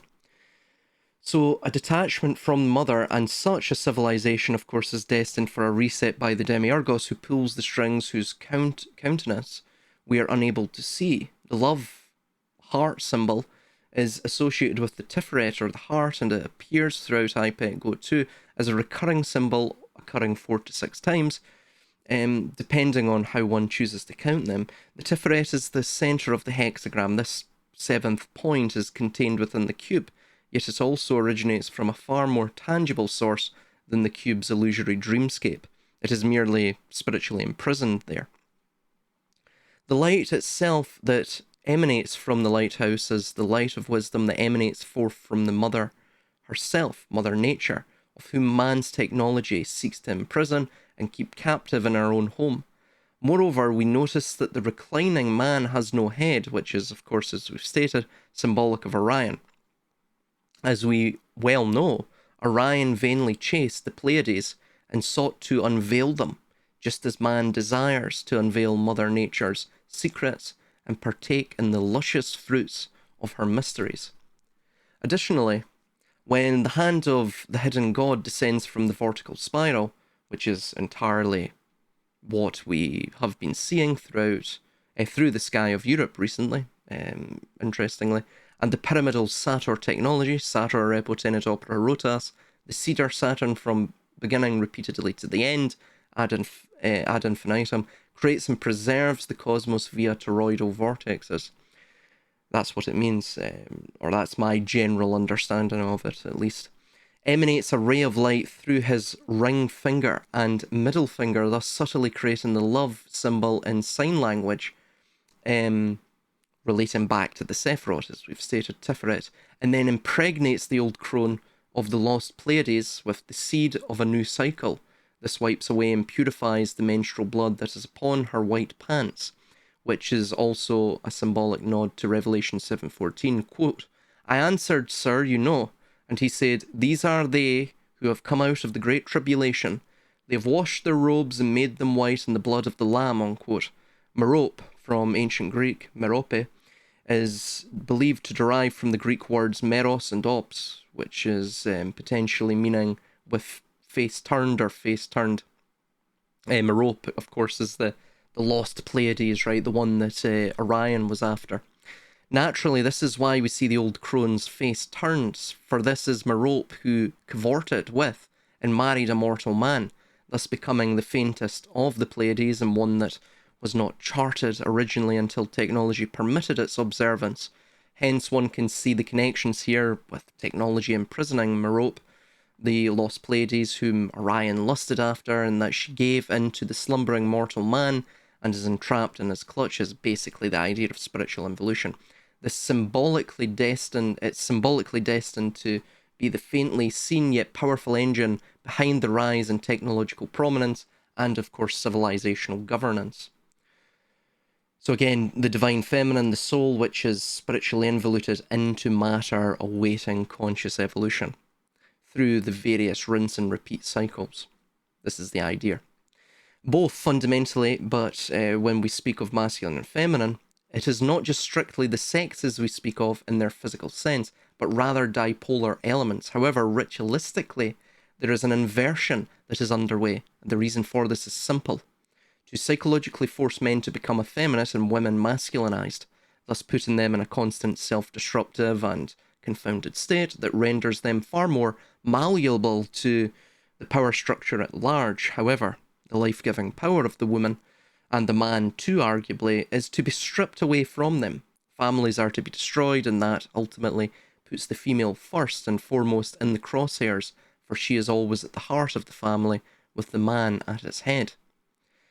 So the 8 of Ishtar that we see previously is the 8-year cycle of Ishtar, which produces the conjunctional shape of the pentacle, or the shape of man. So there's the connection there, right? So the semen of the old Orion, of the headless dreamer, the man of the old age of 6,480 years is spent. His arm of Betelgeuse, Chi and Mu, or He and Mu, that which holds his club, has fallen in exhaustion, and the old crone of his soul, that which resides as the fruit of his loins and maintains the fire of the world, the lifeblood of creation and co-creation, is old and withered and searching for new love or revitalization. The red light sits outside of her lighthouse prison. The imprisoned and fallen Shekinah, or divine feminine, and the love heart lights up 3 times as a means of finding this esoteric love. Again, the trimorph. God's hands emerge and strike the lighthouse, which is the twin essence of humanity, the Castor and Pollux, from that axis. Again, from the top left axis down to Alnilam, of which the knee and reposed leg on the observer's left, or that of Orion, are Mintaka and Alnitak, respectively. Etymologies of these and their esoteric connections, we'll get into that. But this light then refracts to the east, searching for Aldebaran Taurus, or the beginning of a new cycle and a new earth, a new prosonic experience in a devolving and cyclical Gan Eden. So we'll go into all of this. But the etymologies of Mintaka and Alnitak. So, for example, Mintaka, which is Delta Orionis, derives from the Arabic Mantaga, which literally translates to belt, area, or zone. Alnitak, Zeta Orionis, derives from the Arabic An-Nitak, which translates to the girdle or the waist belt. Al-Nilam, Epsilon Orionis, the center. For context, the middle star derives from Al-Nizam, meaning the string of perils. That is very interesting, because perils is utilized, at least in the contemporary sort of neo-Gnostic movies and art coming out of primarily Hollywood.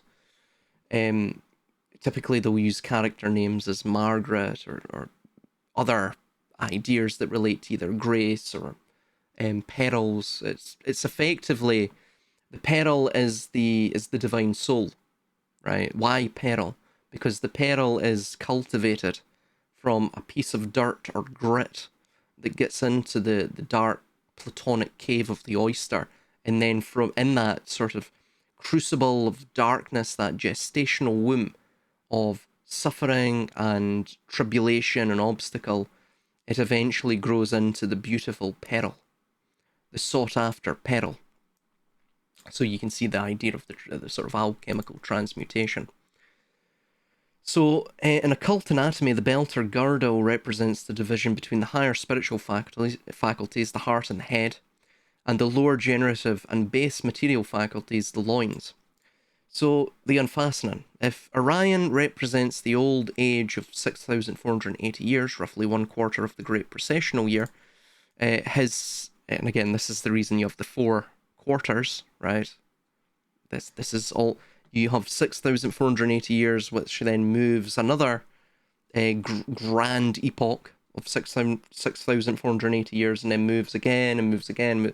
That creates the entire processional cycle around the 7 pole stars. So, and of course, in classical astronomy, there were 7 planets in the solar system, including, of course, the sun and the moon, within the classical conception of the solar system.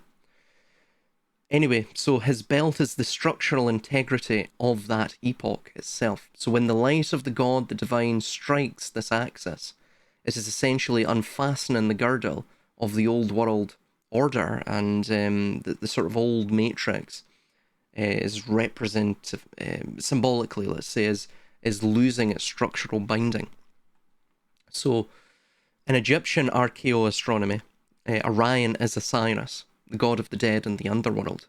The belt stars famously align with the three great pyramids of Giza. Striking the belt is striking the anchor point between the starry realm of the dead and the terrestrial monuments of human empire. Also, as well, the great pyramids of Giza also align with Draco, which would have been the pole star at the time, Thuban. Right, Thuban is Alpha Draconis, which is I believe it's the brightest star in the constellation Draco, if I'm not mistaken. I might be incorrect there, but yeah. So at that time that the Great Pyramids were built, supposedly at Giza, that Thuban was our pole star. So regarding Castor and Pollux and this twin essence of humanity that we see with the constellation Gemini, as you'll see with the sort of Orion and the various axes and directions that are given upon it, sort of infographically, that point to different constellations and such. You see that, of course, the constellation Gemini is pointed to as it is representative of that of the hand of God, right? Which is the left hand, I do believe. So it's the hand of judgment, or Bina, or Gevura. So this represents the dual nature of humanity. So in the Greek myth, Castor was mortal, the earthly shell, and Pollux was divine, immortal, the sparks of the pleroma. This also ties in with Merope, the lost Pleiades, though she who wedded and bedded Orion, the mortal man, and thus fell into mortality. So they represent the ultimate Gnostic duality of the human condition. Of course, Castor died, fell into Hades, and Pollux ran after him, right, and gave up his divinity and immortality. So by striking the structure along this axis, the divine light is attempting to separate the mortal decaying shell, which is the exhausted Orion, the crumbling lighthouse, from the divine immortal spark, which is the Shekinah trapped inside. So the light then refracts eastward towards Aldebaran, Alpha Tauri, as a new cycle is the most chilling and accurate Gnostic interpretation that one could have of this scene, I believe. So the Watcher of the East, this is what Aldebaran is called. So in ancient Persian astrology, Aldebaran, is one of the four royal stars. It is the Watcher of the East, and famously marked the vernal equinox during the age of Taurus, roughly 4000 to 2000 BC. So the eye of the bull, or Aldebaran, is the fiery red eye of the bull. In esoteric traditions, the bull represents heavy fixed material earth. And if the light of the old exhausted age refracts towards Aldebaran, it is representing not necessarily an escape from the material universe. Instead, it is sort of a regression, a reset, or a reboot. So in Gnosticism or Kabbalah, the demiurge, or even this sort of disparity that you see in Kabbalah, the spiritual disparity, does not want souls to escape the matrix. He simply creates a new, shinier cage when the old cage breaks down, right? So by refracting the light towards Aldebaran, the cosmic clock is just resetting to a new age, a new cycle of material density, agricultural toil, physical entrapment. So it's a new sort of prisonic experience. The Shekinah is not necessarily liberated back to the infinite Ayin. She is just recycled into a new devolved Garden of Eden to act as a sort of battery for the next 6,000 years, going forward. So the old man dies, so the cosmic wheel can crush humanity under a new sign, and so on and so forth, ad infinitum. So yeah, that's pretty much it. I don't know if you have any closing statements on this, man. Well, no. We've moved 10 seconds maybe this time. 10 seconds. So not bad, but I think it was worth it. I knew that you wanted to see the movies again, man. I just knew it.